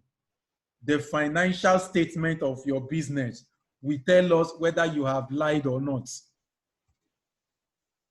Because some people will just do wuru-wuru to the answer and go and get professional, except your auditor is somebody that has worked around grant things before.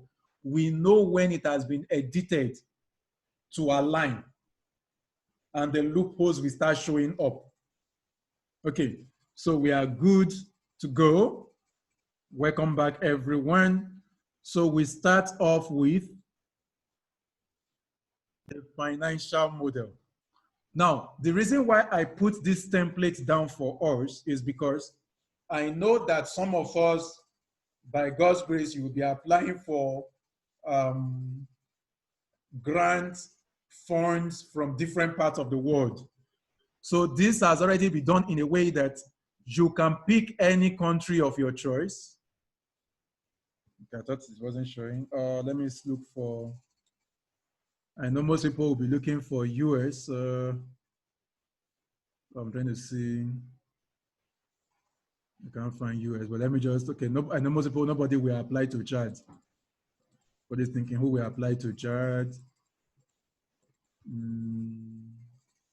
Okay, I think we've not uploaded the foreign countries yet.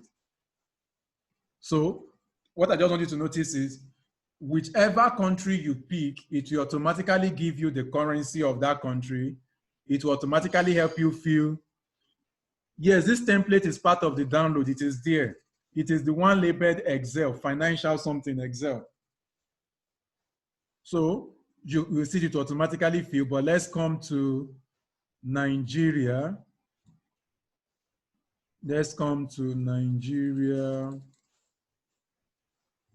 Nigeria, so local currency, all right. Local currency, Nigeria. Uh-oh, sorry, I don't know what I just did. Can we still see the screen? Okay.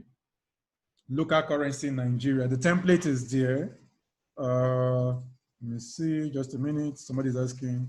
If you check the document I shared earlier, see it, this is the template under requirement and Excel document. This is the financial aspect. So it is there already. Adewumi Adeleke, I said go to sfarmlab.com, do it on your laptop so it is easy. Other sfarmlab.com, check courses.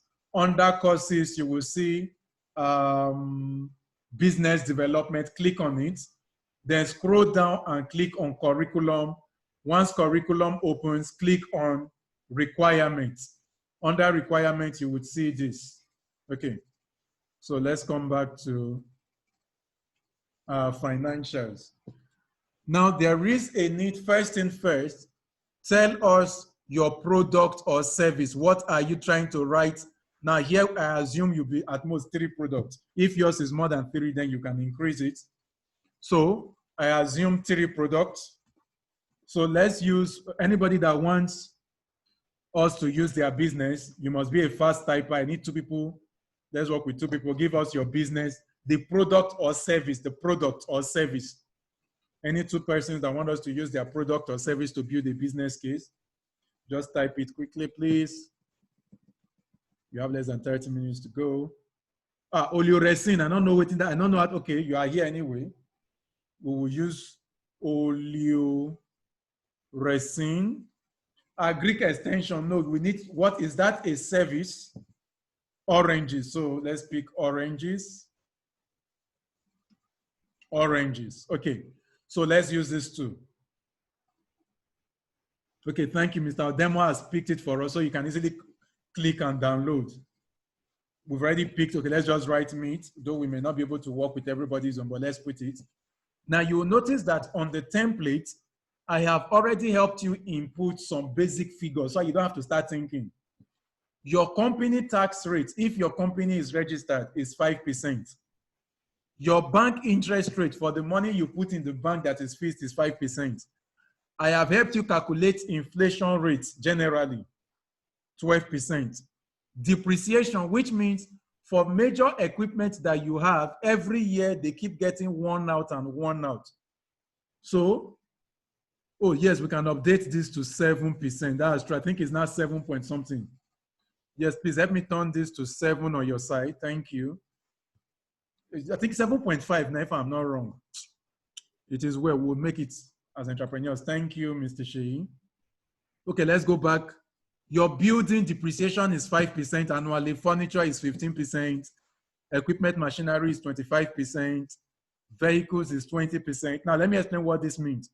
It means that if I buy a brand new vehicle for my company today, in 5 years, the assumption is the company would have finished, we would have made enough profit to have paid up for that vehicle. If I buy a new equipment, in 4 years, the company should have made enough profit to pay back and rebuy a new machine. We are not saying the machine would have spoiled, no. Okay. Now you will notice that once you fill your product, the document will automatically fill them in. Oleoresin, oranges, meat, and all of that. Does that make sense? Okay. Now, I know for some of us that are the sharp guys, you may have gone ahead and looked at other areas like this. Don't worry, we are not going to fill all of these areas. We are only filling assumptions. We have already created formulas that will help you take care of your income statement automatically, take care of your balance sheet, take care of your cash flow, your summary, your glossary to know the meaning of the terms you'll be seeing. So we have already made everything easy. You only need to focus on this aspect so that you are not scared. So oleoresin, the 3 people that will be using their product, please, let's be fast typers. Mr. Shei, Mr. or Ms. Okpeyemi, and somebody said meat. See good, meat. Okay. So please, you have to be fast with us. First is we want to create a baseline annually. If you are a startup, you should be able to predict accurately from your market analysis. You should be able to predict accurately. I want to assume maybe another day we'll try and organize a class. I'll organize a class in the future to teach how to do proper market analysis, because I realize most agripreneurs do not know how to do market analysis. So for oleoresin, the question is, I don't know if you sell in kilogram, but let's assume you sell in kilogram. What is the total volume of oleoresin that you can sell in a year, the base? Okay, thank you. For oranges, has given us 500,000 for oranges. So we are waiting. Now, oranges sells at 100 naira, if I'm not wrong. So if you sell at 100, that will be 5, I don't know if that's 50 million, am I correct? I think that's 50 million, am I correct? 500,000 should be 50 million. Okay, so in the first year, 2 turns, okay? So 2 tons will be written as 2,000 kilogram. Take note, I did not write 2 tons. Price. How much would this be? Just an assumption. An assumption doesn't need to be the real price. You know, we are just building a case. The person for meat. How many kilograms of meat do you think you will sell in a year? We want to work together to build a business case. A business case. Meat then. Oleresin, we are waiting for how much money do you think will come in a year? For those of us that have our document, you can be trying the same thing out on your document. 100,000 kilogram. 100,000 kilogram. Okay. Then how much would that be in a year? Mr. Oleresin, we are still waiting. 50,000 per kg. I beg, help me do the math. Hey. Oleresin wants to give me job. He said I should do the math myself. I should do it myself. I should do the maths myself. Have you filled it for us? No, not yet. Let's see. 900. All these people that are writing the amount for me, so I should be doing maths. Okay, 900 times 100,000 is 90 million. So this is what I reach. I should come and be. People should 5 billion naira. Wow. Mr. Oleresin, are you sure I will not come and become your PA? 100,000 million. That way too, we are looking for a job now. Okay. We have filled this. Is it 100 million? Oh, sorry. I'm not sure who wrote 5 billion. Is it 5 billion or 100 million? Total sales is 100 million. Okay. He said it's 100 million, not 5 billion. So, all right. Okay. But the owner said we should put it at 100 million. So that means it reduced this price so that our internet will not break. All right. Next is you need now to be able to tell us how do you think the sales will change annually for the next 10 years? This is where a good market analysis comes into play. Because if you have done a good market analysis, you should be able, let me give you an example. For those of you that follow me, you know that I am a farmer that sells tomatoes. I farm and sell hydroponic tomatoes. For me to be able to determine what will happen 4, 5, 10 years down the line, I had to start looking for newspaper publications online of 4, 5, 6 years ago, looking at the trend of tomatoes for about 5 years. Before going into the physical, I had to look back and see, okay, what happened in January? What happened in February, March, April, May, like that? What happened in 2001? Sorry, in 2000 and, what's the name now? 10, 11, 12 to 2020. There were years I could not get so much info. But I was able to take it step by step, by step, by step. Why is that important? Because you need to know how the future would be for your business. We know that, yes, there are some things that might happen you did not plan for, but at least the investor is able to know that this person has done some background work. He is not just talking from the air. He has taken his time to look around for some things. So, for example, for oleoresin, that you use you can say, next year there will be an increase of 2%, maybe annually 2%, 2%. Then in 5 years, because more people now will see there is money, it can reduce. It's possible. It's possible that it reduces because more people now know that, this thing is money. It's Nigeria. We know, once there is money, we will come in. Now, it is also possible that in the first few years, there is an increase in price. Then when more people are coming in, the price begins to drop. It's possible. This is an assumption. Now, this assumption needs to be made based on proper market understanding. Oranges, for example, people now are moving towards, oh, let's be more natural. So maybe because of that, there is an increase every year. And as population increases, excuse me, as population increases, you sell more oranges. The price of orange may not go up. So let's just put that at 1%. That 1% is because of inflation, not necessarily because price of orange is going up. Then meat, the people that are into meat, oh, more people coming into meat. Then suddenly you have hit 10%, 10%. Suddenly it starts coming down to even 3%. Why is it coming down? Because I'm sure you would have heard of the tissue culture made meat. So it has become popular, more people are going for that. So what about for perennial crops that takes a few years before production begins? Then in your explanation, the first few years you are planting. So it means it is 0, 0, 0 until you start harvesting and sales begin.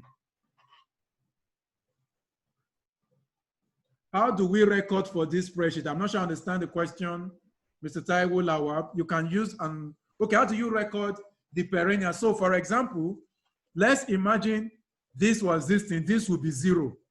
That tells me that next year there was nothing until the year that my trees will start bearing fruits. Then there is an increase because I want to assume if I planted cocoa in January 2020, I am not going to wait throughout without planting again. So once I start harvesting, from the year I start harvesting is when my spreadsheet will start reading from. I hope that makes sense. I hope that answers your question. Okay. Any questions so far? I'm just trying to rush. Let me zoom, come back to 100. Okay. So we have filled that. Next is, so look at the reason why we are talking about direct costs. Next is, how much do you spend on your direct costing? You know, we talked about direct costing earlier. The direct cost that goes into the production, that service that you are rendering. For the person selling orange, how much direct money is leaving your pocket for the orange? We are not saying, how much did you buy your orange peeling machine? No, there is a place for that. We are not saying, how much did you spend on transportation? No, there is a space for that. What are you spending on? Your direct costing per time. Fill it in. So since all of you are in millions, let's say, we say for all your business. Now, this is why it's important that, that's 100. This is why it's important that you build your financials for businesses that are in similar area. Because you notice that all of these businesses now, although there are 3 different areas, we are lumping them up for their financial case.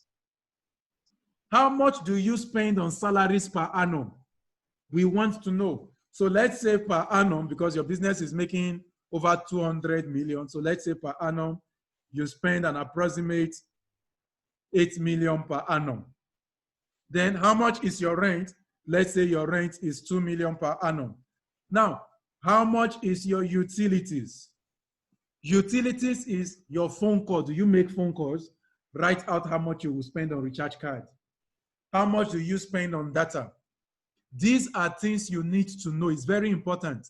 It may sound funny, but take for instance, I know how much I spend on data. How do I know? Because I have a line dedicated to data. I know per month I am going to spend 200 gigabytes. If it happens that the 200 gigabytes you end before the month ends, then it means that I am done with any. So as a matter of fact, once I start seeing 10 gig remaining, I start rationing what I use the data for. Because there is a budget. How much do you spend on fuel? For example, for the people that are into fisheries, the aquaculture, I know you spend a whole lot of water. And you may be wondering, how do I calculate how much I am spending on water if I need to calculate everything? Simple. You may have bought the borehole already, or you may have your borehole already. But the reality remains that every time you want to get water, you pump the water. So let's imagine you are going to use 400 naira fuel to pump 1,000 liters of water that will carry you for 1 week. It means that in a month, you are using 4,000 liters of water. That is costing you 400 naira times 4, which is 1,600 naira. Multiply that by 53 weeks or 52 weeks, depending on the year, you get the amount you are spending on fuel for water. So everything needs to be properly written out. So for utilities, if you spend money on utilities, let's say 5 million naira. Again, these figures should not be figures you bring out from the head. You need to take your time and calculate honestly. Next is your marketing and advertising. So do you pay to do advert on social media, to do banner, to do whatever it is, flyers? If you do, let's say 500,000, you put it there. Notice there is an annual increase in percentage you also need to look at. What is your administrative cost? Now, somebody will be wondering, what is the difference between administrative and salary? In your administrative cost, we want to understand the guys that are under admin, your utensils, you buy printer, you buy ink, all of this cost comes here. So let's say 7 million. Then your maintenance costs, you have things you need to service. You have generator, you have ACs, you have your oleoresin machine, you have your meat shredder, you have your orange peeler. You need to service these machines. How many times will you service in a year? How much will it cost you? You write the price, let's say 3 million. I don't know if we understand what I'm trying to do. Then your insurance, do you have things that you've insured? Let's say your total insurance cost is not usually too high. So let's put, since your business is worth so much, let's put 400. Then your transport, let's put 20 million. Then subscription and utilities, and licenses. So there are things you subscribe for. Maybe in your office, you subscribe for DSTV per annum. Oh, sorry, I wrote 30 million. Thank you for pointing it out. So 3 million. Thank you. Subscription. So you subscribe for DSTV in your office, write it there. There are people there are licenses you have to renew every year. How much does it cost? All of these things, put it somewhere. So let's say it cannot be more than 1 million. Okay, it depends on the license anyway. Now we have built a cost. These are the things taking money out of the company. We have built a case for them. Next, for those of us that are startup, you see we have a space. Now, if you are not a startup, you can delete this section or just leave it blank. For those of us that are startup, how much are you going to spend on land? 500. Somebody's asking a question? Anybody asking a question? No, so let me mute everybody again. You can always unmute if you have questions. So how much do you think you will spend on land? Write it out as a startup. If you don't need it, leave it blank. Very important. If you don't need it, leave it blank. So somebody said we should put 500,000. Obviously not Lagos, all those Lekki lands. Then in your own case, is it a place? Now notice that it has automatically filled it in your year one, because the assumption is you're not going to be needing the same land, buying the same land every year. Building and civil works. Maybe you are going to be getting a building or renting a building along with the land. Let's put 2 million. Let's fit that in. Next is your furniture and fitting. Now let's assume you want to put furniture in your company as a startup. And because your company is in millions, so let's say you are going to spend, again, all these things must be things you can defend, 4 million. Now, I want you to notice something. You know we filled it automatically, it put it on year 1. But remember that furniture has a lifespan. So automatically in year 6, was that 6 or 7? In year 7, it is already telling you that you should budget 8-point-something million in the future to replace your furniture and fittings. I want you to see how business plan, how the financial plan works. It is already advising you down automatically that by your 7th year, all these furnitures and fittings you are buying, you are going to need to replace them. And in replacing them, you are going to budget 8-point-something M. How did he get this 8-point-something M? Because of all of these percentages we've been filling. Now, if you divide 100, if you divide 100 by 15, if you divide 100, because other furniture here, divide 100 by 15, you will get 6-point-something. That is why it filled it automatically in the 7th year, because it assumes that in 7 years, those furniture has outlived or have been able to pay for themselves. Equipment and machinery, of course, this one should be a bit expensive. So let's put 30 million here. Again, it will automatically fill when next you should in the 4th year, because remember equipment and machinery, from here, it is how many months? 25%. So it will automatically fill that in the 4th year. So again, you should fill it in the 8th year. And it is telling you how much you should budget based on inflation analysis of 12%. I want you to understand how these things work. Any questions so far? I'm assuming no question. I'm assuming no question. Any questions so far? So for somebody that is wondering, how did he get this 47-point-something M? Remember that here, we filled our inflation rate at 12%. So that is why here, it will take 12% of this for year 2. Then the, what's the word now? The total you get here to do 12% of that for year 3. Then the total you get here to do 12% of that for year 4. So that is how it's able to calculate for the future. Next, do you need vehicle? Let's leave vehicle. Let's assume you don't need vehicle at the beginning. Then finally, your internet, utilities, and all of that. Let's say you put in 5 million for a start. Okay, let's leave 500,000 for a start. It tells you after 10 years, you should be ready to change them. You should be ready to change them. Now, still under startup, as a startup, you need to tell us your open inventory. Your open inventory is how much do you need to start this business now? How much do you need to start this business as you are starting? That will be enough to buy everything that you need to start. So for example, for oleoresin, how much do you need to ensure you can start the production of your oleoresin?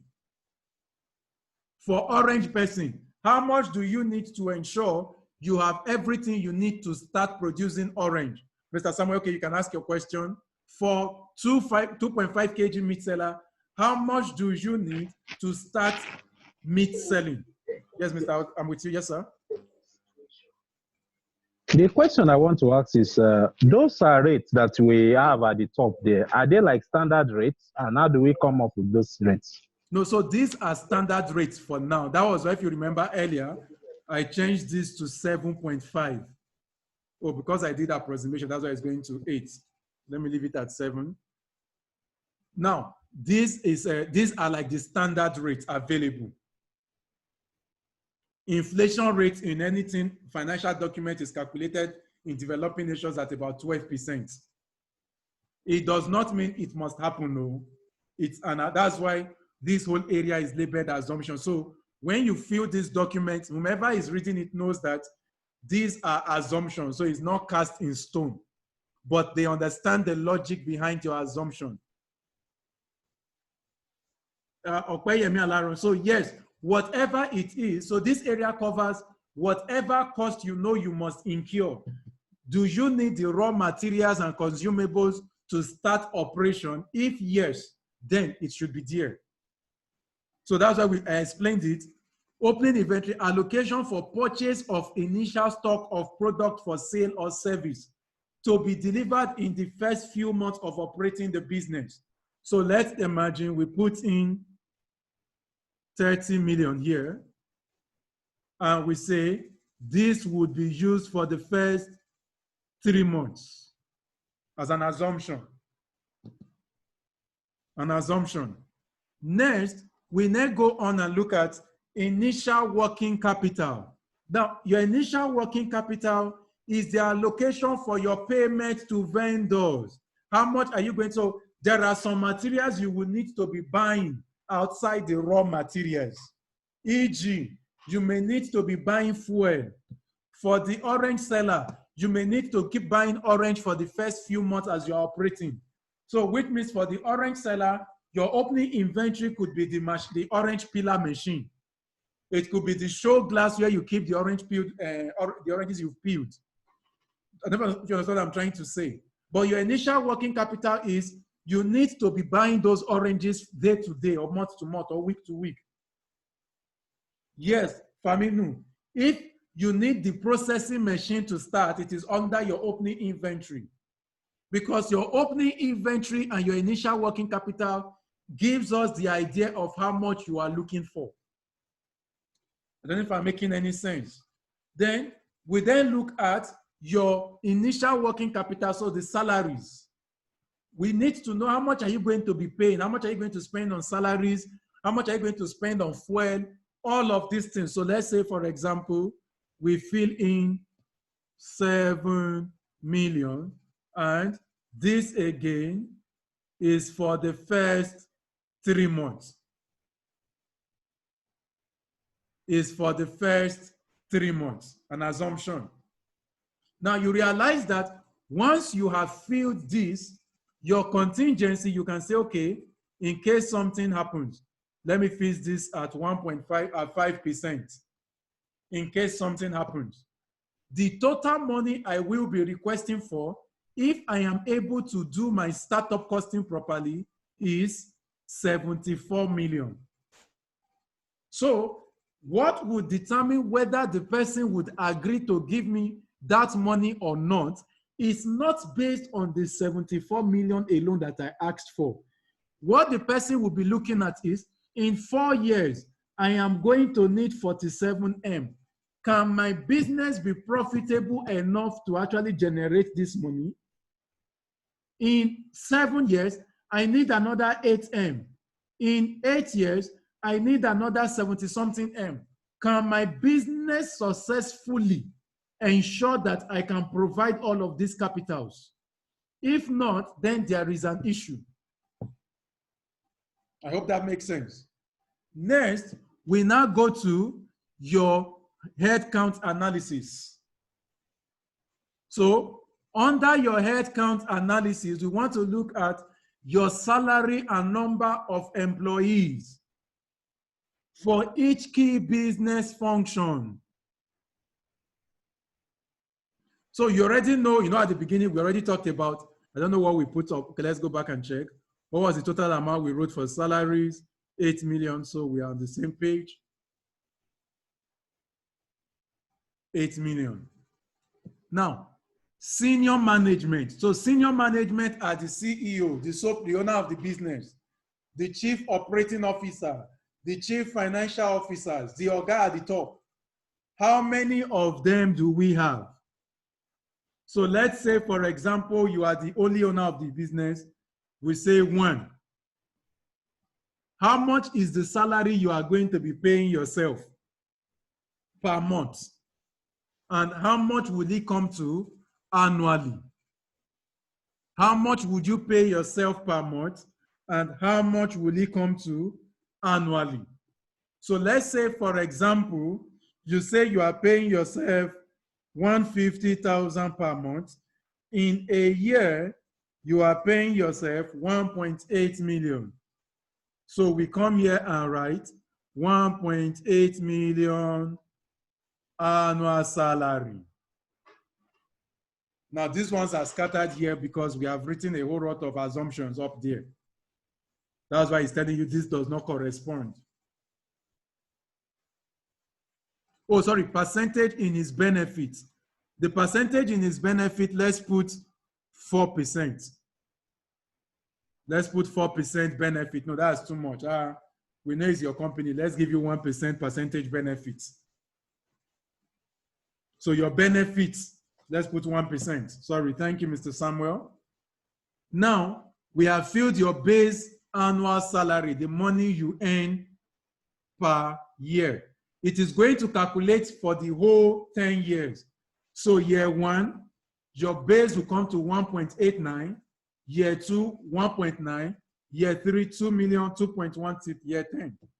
Now, I know for most of us, we don't have business development person. So let's say no business development and assumption. So we leave it at 0. Let's say we have sales customer support. So we have the manager and the associate. So let's say the manager 1, the associate 1. Abi? So let's say per annum, this person, your own words, 1.8 as CEO. So let's give your staff 1.2. And if that was correct, let me type it again. 1.2, and the associate, let's give him 600,000. Hey, that's 6 million. 600,000. So, which means per annum, the system has automatically calculated how much you are going to be spending for your staff. Let's say you have no marketing manager, you have no IT person. Okay, let's even give you one IT, and the IT, because it's somebody you pay one off a year. So base salary is 200,000. Because see wahala, that is gone. Then of course you must have like your legal people. So let's say for your legal team, let's put 1. Your legal team collects 500,000 per annum. I hope you understand what I'm trying. See, let me make this very clear. If it is not applicable, don't fill it. If it is not applicable, don't fill it. You can edit. You can edit if you want to. Facility manager, you can edit if you want to. Or maybe it is secretary. Secretary. So this becomes base annual salary of secretary. So if it is secretary, 1 person, and the salary per annum is 800,000. You can edit to make it become what you want it to be. So once you are done, it helps you compute everything. Next is your operating costs. Now, this is where we try to differentiate your raw materials from your direct labor costs. And if that makes any sense, any question I'm saying, boom. So we need to be able to know your raw material. Then your factory overhead is cost in like electricity, rent, and blah, blah, blah. So let's come here. How much do you spend directly on raw materials? Let's say we fill 12 million on raw materials. Direct labor, what is the cost you incur directly on production? See, when we say the cost you incur directly on production, we are not asking you how much do you pay all your staff. For example, for the person doing oleoresin, if you have a secretary, your secretary is not a direct cost on labor. I don't know if I'm making any sense. The secretary is not involved directly in the production of oleoresin. So they will not come in here. So let's say for your direct cost, we put 8 million before per annum. The direct cost on labor comes to 7M. Your factory overhead is, are you renting everything you need to spend on factory? The running cost of the factory, anything you need to spend on factory regularly. So let's put that at 12M. Then inbound transport cost. So you need to capture the cost every time you bring in produce to your factory. For those of us that are doing factory-based things. Again, I cannot overemphasize this. If it is not applicable, you skip it. So that is for that. Now you notice that I don't need to fill salaries and wages, it's already filled. So if I now decide to say, let me put in extra 2M, maybe because there are our more share like laborers who were not captured. Yes, you can fill them in if need be. Rent. How much am I spending on rent? So your rent, let's say the direct rent of my facility now, not the factory. Then utilities. You know, we've talked about utilities. So that you differentiate your factory cost from other running costs of the company. So let's put this at 500. Let's say not administrative. Let's go to maintenance. I think maintenance we put 3 million before. Let's put it back. Insurance, I can't remember what we put, but let's leave 1 million. Other transport costs outside inbound cost. Let's put 3 million. I think subscription and licenses, I think it was 500,000 we put before. So we fill that in. Next is your revenue. For oleoresin, oleoresin said 2 tons, if I'm not wrong. Oleoresin said 2 tons per annum initially. So if we divide that by 12, that comes to like 167. Sorry, where are we? Okay. Yep. 167 per month. And I remember he said the selling price is 50,000 naira. Now, this is where it becomes a bit tricky. Next is to give us your seasonality trend in your finance. What is the seasonality? What happened last year? So for example, you can say monthly sales volume, you know we said was 167. Sorry. So percentage realized, let's say we say 100%. So whatever percent here you write will determine, remember that this is your sales volume. Here, let's say we got 120%. Next month, we got 124%. I need to be seeing what's happening as I feel. Okay, no, in March was when we had coronavirus, if I'm not wrong.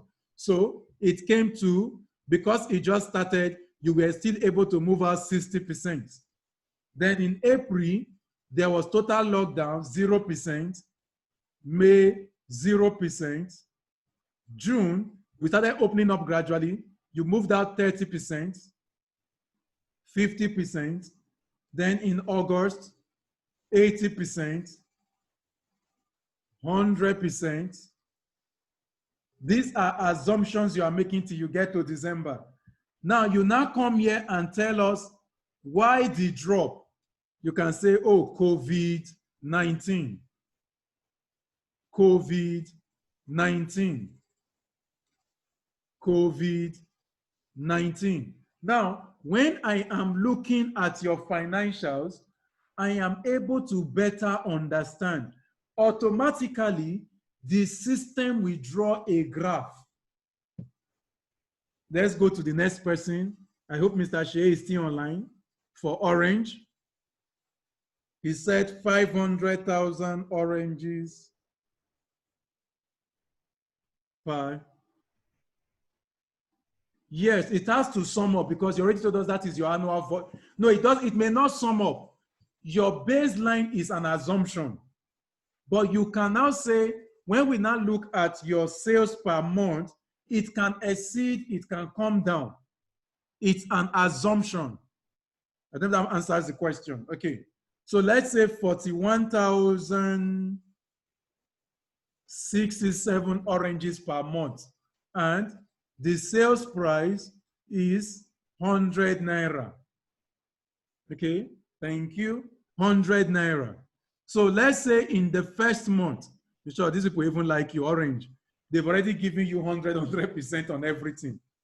So let's assume in February, because of Valentine, it came to 95%. People were no more taking oranges. In March, it came to 70%. April, there was total lockdown, 0%. In May, you started finding ways to come out despite the lockdown, 20%. June, 45%. July, 70%. Again, if your product has seasonality, let us know. So for example, you can say it can be out of season. It could be because the product was out of season. Let us know. I don't know if I'm making any sense. Let us know. Oh, what did I write here? Oh, sorry. That was 80%. The reason supposed to be here. Out of season. Out of season. So let us know. Then it would also draw you a graph. For the meat seller, I can't remember what the meat seller, what was the volume the meat seller said? I don't remember. Is the meat person still online? Volume was 100,000. So is the meat person still online? Let's be sure. The person for meat that said 100,000. So you sell about 8,334 per month. And you sell at 900 per kilogram. Okay, thank you, still online. So you do the same thing like we have done. So it can be, where are we? Is that where we are? Yep.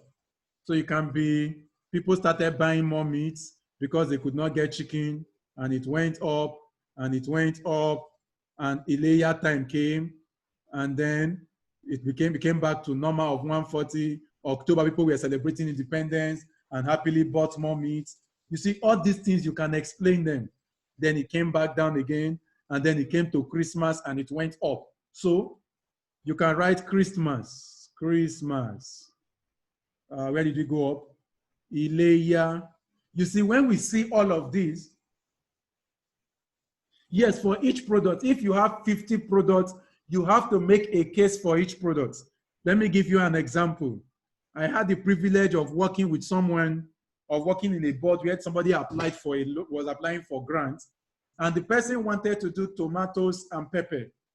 After we looked at the whole cycle, we had to tell the person, we would only approve you to get this money if you agree not to do pepper. And the person was like, we were like, see, the person was looking for a grant of, I think it was whether it was 4 million or so, or 6 million. What I remember vividly is the money was split into two equal halves, meaning 2 million for tomatoes, 2 million for pepper, if it was 4 million. And the profit from tomatoes was more than the profit for pepper. And we said, there is no way we are going to give you money to do pepper if your tomatoes will make you more money. So you have to defend why you must do pepper. So if you have 10 products, you have to do it per product, so that the investor cannot tell you, no, I know you have 10 things you are good at, but I want to invest in that particular product. That is the one I am seeing a future in. I don't know if this makes any sense to us. I don't know if this makes any sense. Now, you will notice that once you have filled all of these things, seasonality, the system, we've already put in the formula, will automatically tell you your annual sales volume. So based on this, we assume that in year one, the person doing meat will sell 150,000 kg of meat. Automatic, it will help you calculate it, so that you are not doing shubon or tabi in your analysis. Okay, so let's go to the next part. We're almost done. Your working capital. So somebody was asking earlier the difference between running and working. So in your working capital, number one thing in your working capital is we need to know the amount of cash your business requires to run day to day. Is the amount of capital you need to work day to day, today to tomorrow, tomorrow to next. There are three things we look at in calculating your working capital. One, your receivable days. Now, your receivable days is for the person doing oleoresin. When you sell the oleoresin, how long does it take before they pay you back? how many days, how many weeks, how many months. So let's imagine anytime you sell oleoresin, it takes 21 days before they pay you. We write it somewhere.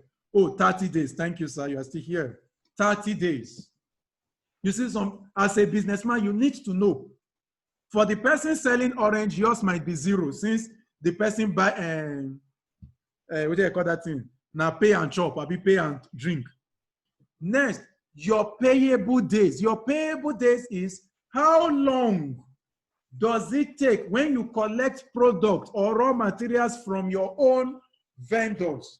How long does it take before you pay them? For the person selling orange. Okay, somebody is asking about the tissue culture meat. Tissue culture meat, yes, go and check tissue culture. Is now available. Maybe in the future, I'm trying to set up my own tissue culture lab where you can produce meat in the lab.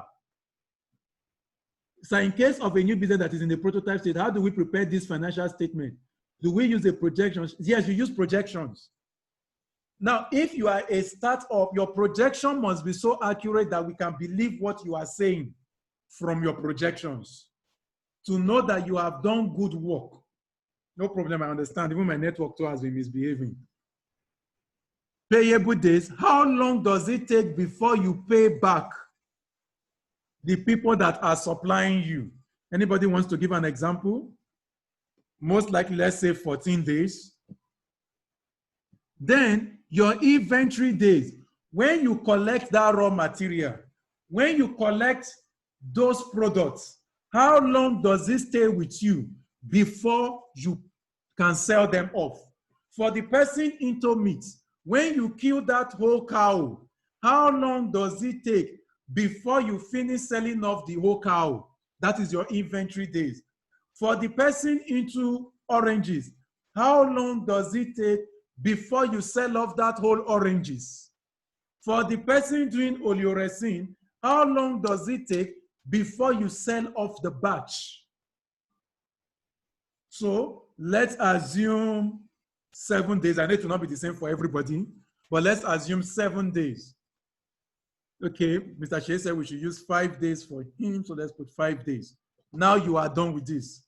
Now your startup financing, for the person asking about startup, if you filled startup up, then you have to fill this. How much of your personal money is involved? You are looking for, where is the startup space? You are looking for, was it 70-something million we saw? Hey, you are looking for 74M. How much of your money will be inside? What percentage? So let's assume your percentage is 10. Don't worry, this will become, we'll come back and change this because it cannot be above 100. Do you need grants? If you need grant, what percentage will be grant? Let's say 5%. Then do you need equity? What is the meaning of equity? Equity is people that borrow you money or give you money in place of for partnership in your business. So I am giving you money to be a partner in your business. To be a partner in your business. So let's say this person took 45%.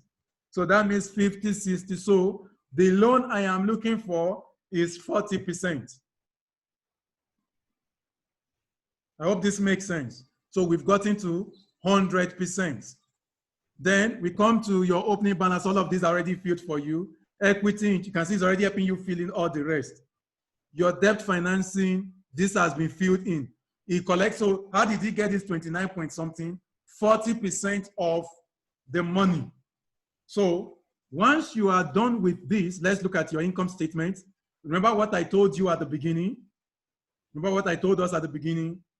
Once you fill, you see, it helps you fill every other thing. What you leave blank, it will leave blank. Can you see that? It helps you calculate your tax because we have told it what tax should be. I think we said tax at 7%. So it helps you calculate that your profit margin is 208,000 with all those million we were calling. It helps you calculate everything. It helps you draw up your balance sheets in millions. That's why it has put it 000. So this template has already helped you drop your total liabilities. Is helped you to calculate it. So you don't have to start worrying about what's my liability. How do I know my account payable, my tax payable? It does all of that for you automatically. It helps you calculate your cash flow so that you are able to correctly predict whether money is coming in as it should be. So in year one, you can see how much you made to be sure, did I make profit or not from the beginning? You don't have to wait till the end of the year. Then we are able to see how much you are making as profit at the end of every year. So when you do this, it gives you a summary. And the summary is, it draws a graph automatically for you that you can now place in your business plan. It draws so that when you are drawing your business plan, when they say bring your financials and you show them the financials, we are able to tell that, oh, this person knows what he's doing. Because if you look at this profit and loss, here we can see your revenue and your expenses. And from here, your revenue is always higher than your expenses. So it tells me as an investor that you are profitable automatically because the revenue and expenses are good. I can look at your cash flow for 10 years and see that throughout the 10 years, there is profit. It's making profit. So if I am looking at your finances, what I will now be asking myself is, why was there a sharp rise between year 4 and year 8? And then there was a dent. Oh, by the time I check, I will now realize that you had to buy equipment in year 4 and rebuy in year 8. Hence, there is a dent. I don't know if I'm making any sense to us. I think somebody asked a question. Let me go to charts. I closed charts before. Well, I don't have a mentorship program yet because it takes a whole lot to mentor. That is why I try to do these things once in a while for free for people to learn. So, sorry, company tax, corporate tax is 30%. Oh, 30%. Okay, so we can always change that. VAT is 7. We can always go back and change that. So your working capital is what we explained. So your working capital includes your payable. That's your, how long does it take them to pay you? How long does it take you to pay? How long does it take you to sell what you have in stock? All of this makes up your working capital. Running cost is just the money in your hand. But why we prefer to use working capital is because we know that money in your hand includes the goods you have not sold. So we try to calculate for everything. Sorry, I was trying to. So here you can see we have a waterfall chart that looks at your revenue, the cost of your total goods sold, your selling, another, I can see that well, your internet interest expenses, your tax, everything is compiled in a simple space. I don't know if that makes any sense. Any questions so far? Now, when you have done all of this, we are almost done. I know I've taken 2 hours of our time. Thank you everyone for your patience. I was hoping this would not take more than 2 hours. Once you have done all of this, you can now come and, what's the word now? Compress all of this properly into a document. When you have filled all of this, so your document should have a little welcome that tells us about you. So first we have your cover page that has your business name. We should know it's a business plan. On top, you should tell us this is whether it is, what is it called? Oleoresin business plan. Now, your business plan name should, your title should tell us what you are about. Capital for 20 million for Oleoresin production business plan. Then the name of your company and blah, blah, blah. Tell us about your company or welcome us. See, give us a summary of what we are coming to. Your welcoming should be so concise and straight to the point that, I don't know how else to explain it, that as an investor, I am looking for you to give you the money. So maybe, for example, you write, I am looking to raise 7 million naira, that in 10 years, the company would have become 1 billion naira with a capital base of 1 billion naira, paying the investor so amount of this, by ensuring our oleoresin is in every product sold in Nigeria. See, very short, but in a way that it captures my mind that I am interested in what is this thing. Next, your content. If you should tell us about the company, the proposal analysis. Now, now this is what happens most of the time. Let me explain this. When I am opportune to stay on the board where they say, come and judge people's business plan. If your welcoming plan is super good, what I usually do is I just sharply check your business name to see it is registered if you use business name. If you used your personal name, I Google your personal name. Then I check your social media pages to see if you are actually about your business or this is just a side hustle. Next, I don't even read too much about us. I go straight to your proposal. Then your analysis before I come and read about us. But there are some people that prefer to go with process. So about us. What is the company philosophy? What is your vision? What is your mission? Let us know. Next, who are the team members? Now, when it comes to telling us your team members, tell us only about the team members that are integral to achieving the purpose of the business. We don't want to know about your driver if you are not a transport company. We don't want to know about your accountant if you are not an auditing firm. If I'm making any sense. The only time you can tell us about your accountant, if you know that your accountant is somebody that has gotten like good years of experience that would add credibility to you that this money will be properly spent because this person was the former CFO of one thing. Then if I'm making any sense.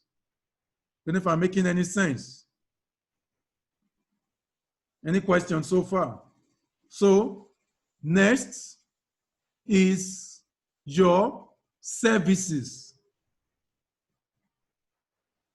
Okay, oleoresin are waiting their producer, Mr. Peter. They say, what is oleoresin?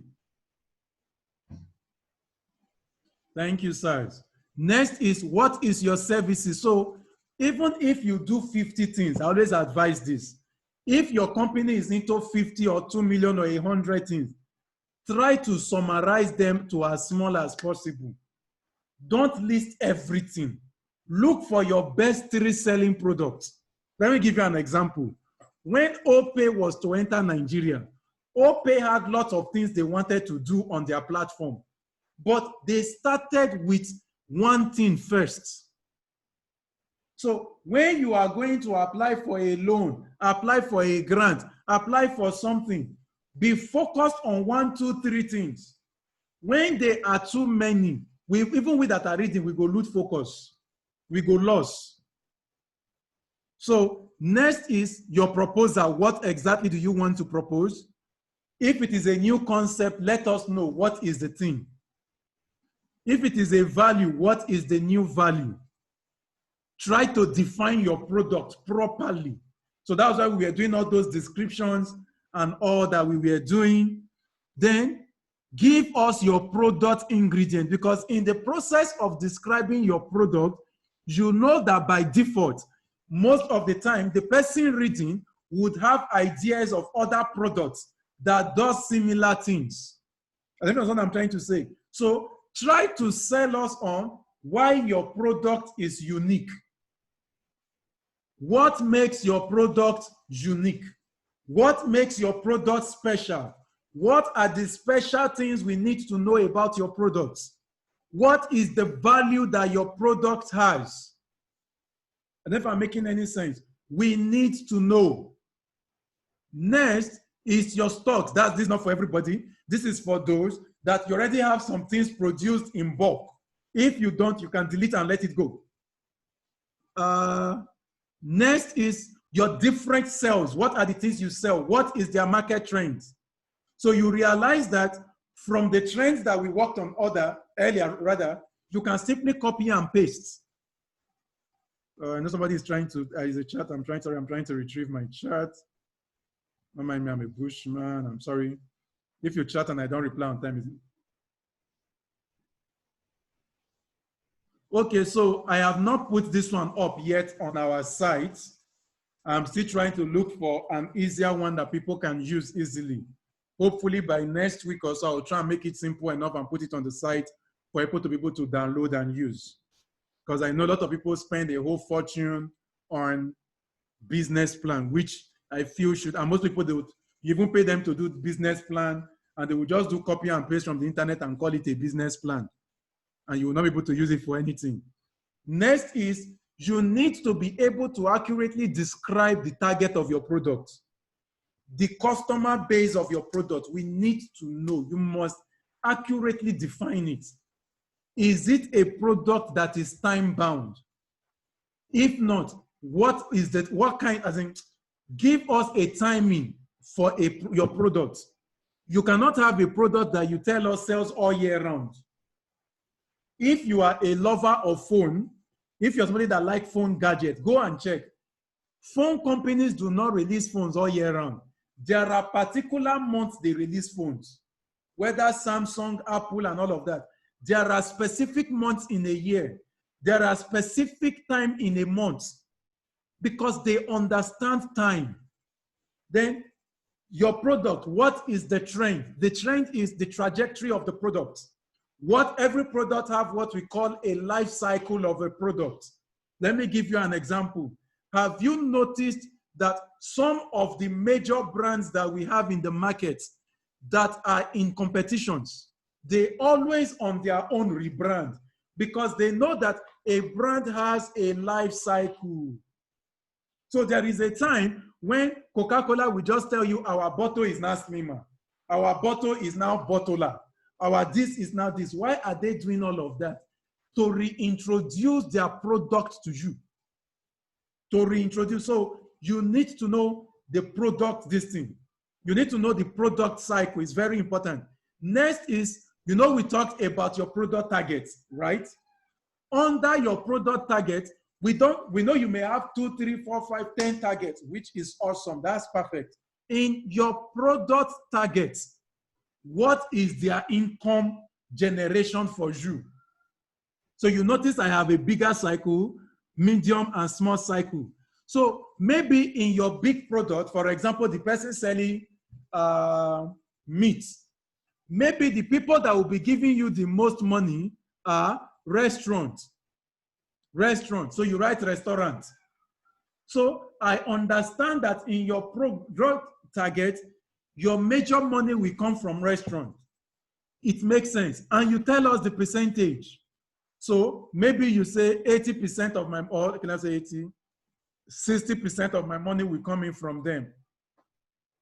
The next set of people that will be making money for you as a meat seller, maybe you write, try to buy meat apart from walk-ins. Let's say you even have your product in shelves and stores. So stores, you have them in stores and cold room. So here, let's put in 30%. So let's increase this. Okay, let's leave that like that. Then you now retail outlets. Thank you. Not my meal, all those in Yimbo. So walk in, people that will come and meet you directly to buy, we put them on 10%. Now, once you are able to correctly, I will try and see if I can tell my media team to upload it by tomorrow online. Okay, tomorrow is Monday. Yes, if you can help me upload this online so that you can download it from the same place. Now, you realize that as a person that wants to invest in your business, give you loan, give you grants, I am now able to judge and say, okay, 60% of this person's money comes from restaurants, and this person's business is in Lagos. Not just in Lagos, it's in Oshodi. And if it is true that Nigeria's population would increase to 450 million, Lagos population goes from 21 million to about 40, 50 million. Oh, Oshodi population now could be 100,000. It can enter 300,000. This is a good place to invest in. because the person is depending on restaurant, and restaurants would always increase. So from your product target, I am able to, as an investor, to decide, oh, if this is a worthy investment or not. Then for your own, it might be delivery. You are delivering to houses and all of that. Next, what are the 5 important things you really want us to know that has not been captured? Sell yourself. This is where you talk about your strengths and your opportunities. Your strengths and your opportunities in a summarized, concise form. This is not about shalaye. When you are shalayeing too much, it means you don't know. This is about proving the truth. I hope this makes sense. Next, your income segregation. So this can come up where you show us how your income comes in. Application sessions, this is not for everybody. The chart to show how you are making your money. I'm trying to round up.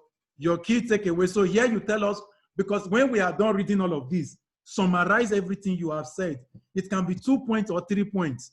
Something that when we leave, we would always remember. Then very important, your call to action. What should we do? If you are applying for a loan, what should we do? Because we have read through, what do you want us to do? Now you can tell us, and we will listen. So thank you so much, everyone. We have come to the end. I know I was thinking it would be 2 hours, but we took over 2 hours. That's the end. I hope we can, with this few points of mine, I've been able to convince you and not confuse you that we can all do business plans. Any question? Any question? I know somebody advised me that this will be recorded, so I'll try and see if I will post it on my YouTube page. My YouTube page is youtube.com/c/Sansin. I'll see if I can upload it there later today. Okay, any question? So people are just about joining this class. Is it this one they are joining? I they think there is part 2. So you can unmute yourself if you would rather ask the question. If I unmute everybody. Some of us might be talking.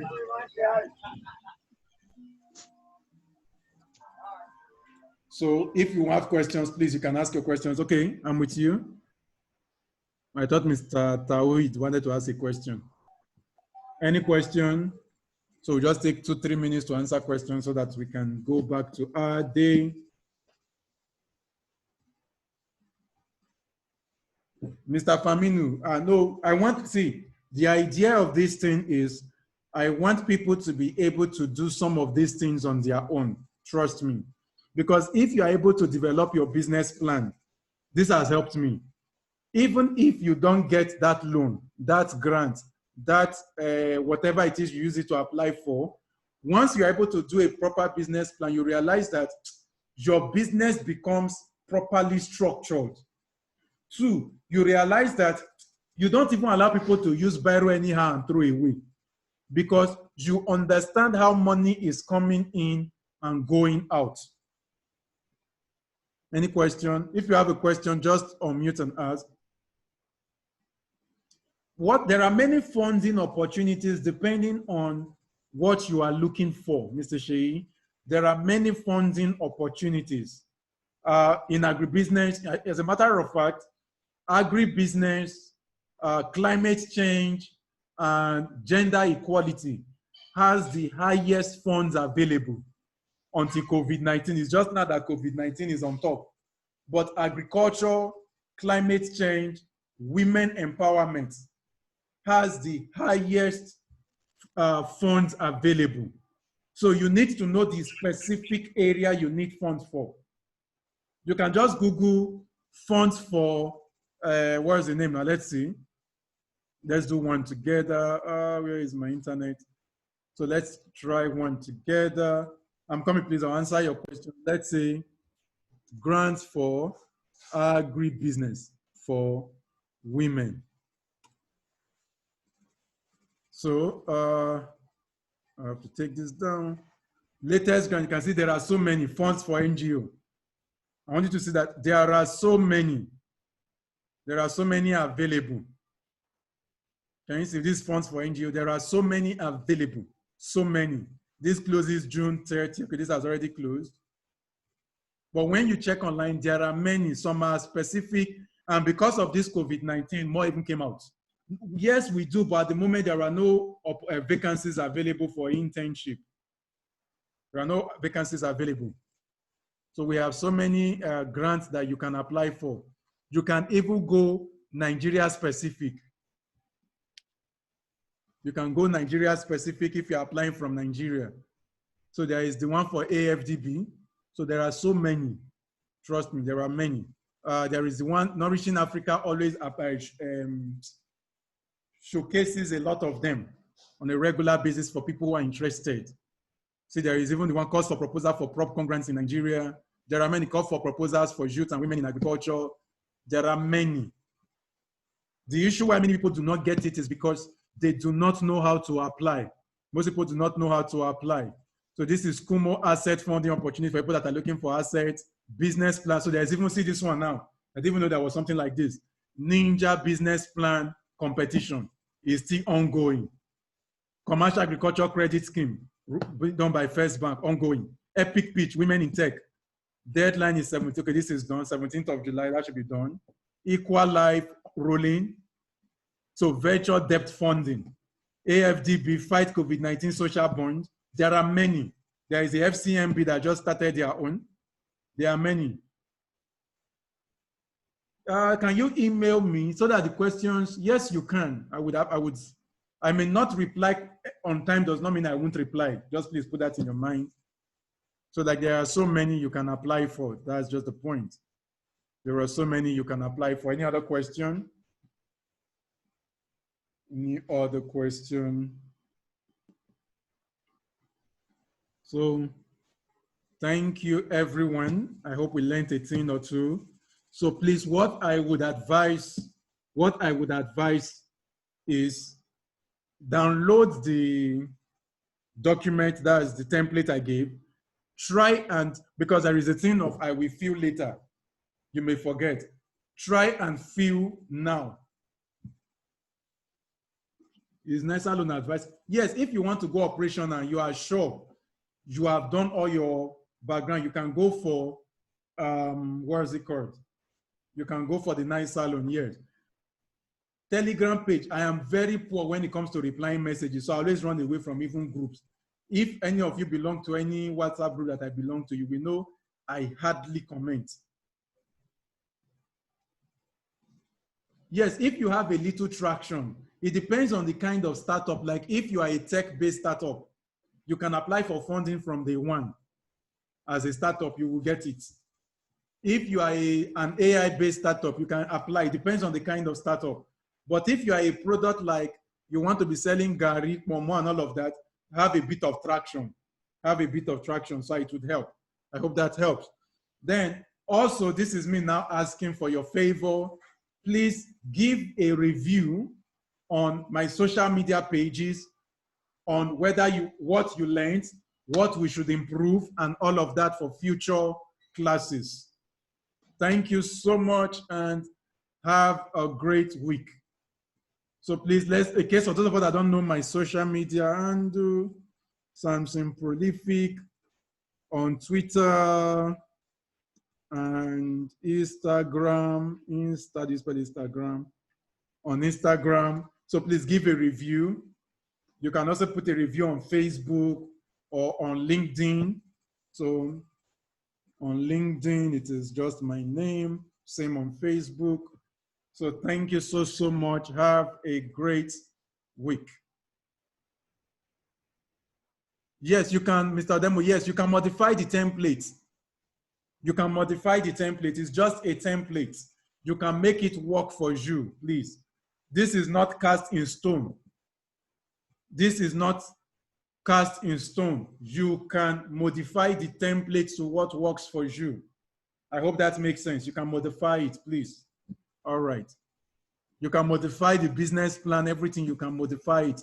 This is just a generalized thing. Thank you so much. Have a great evening.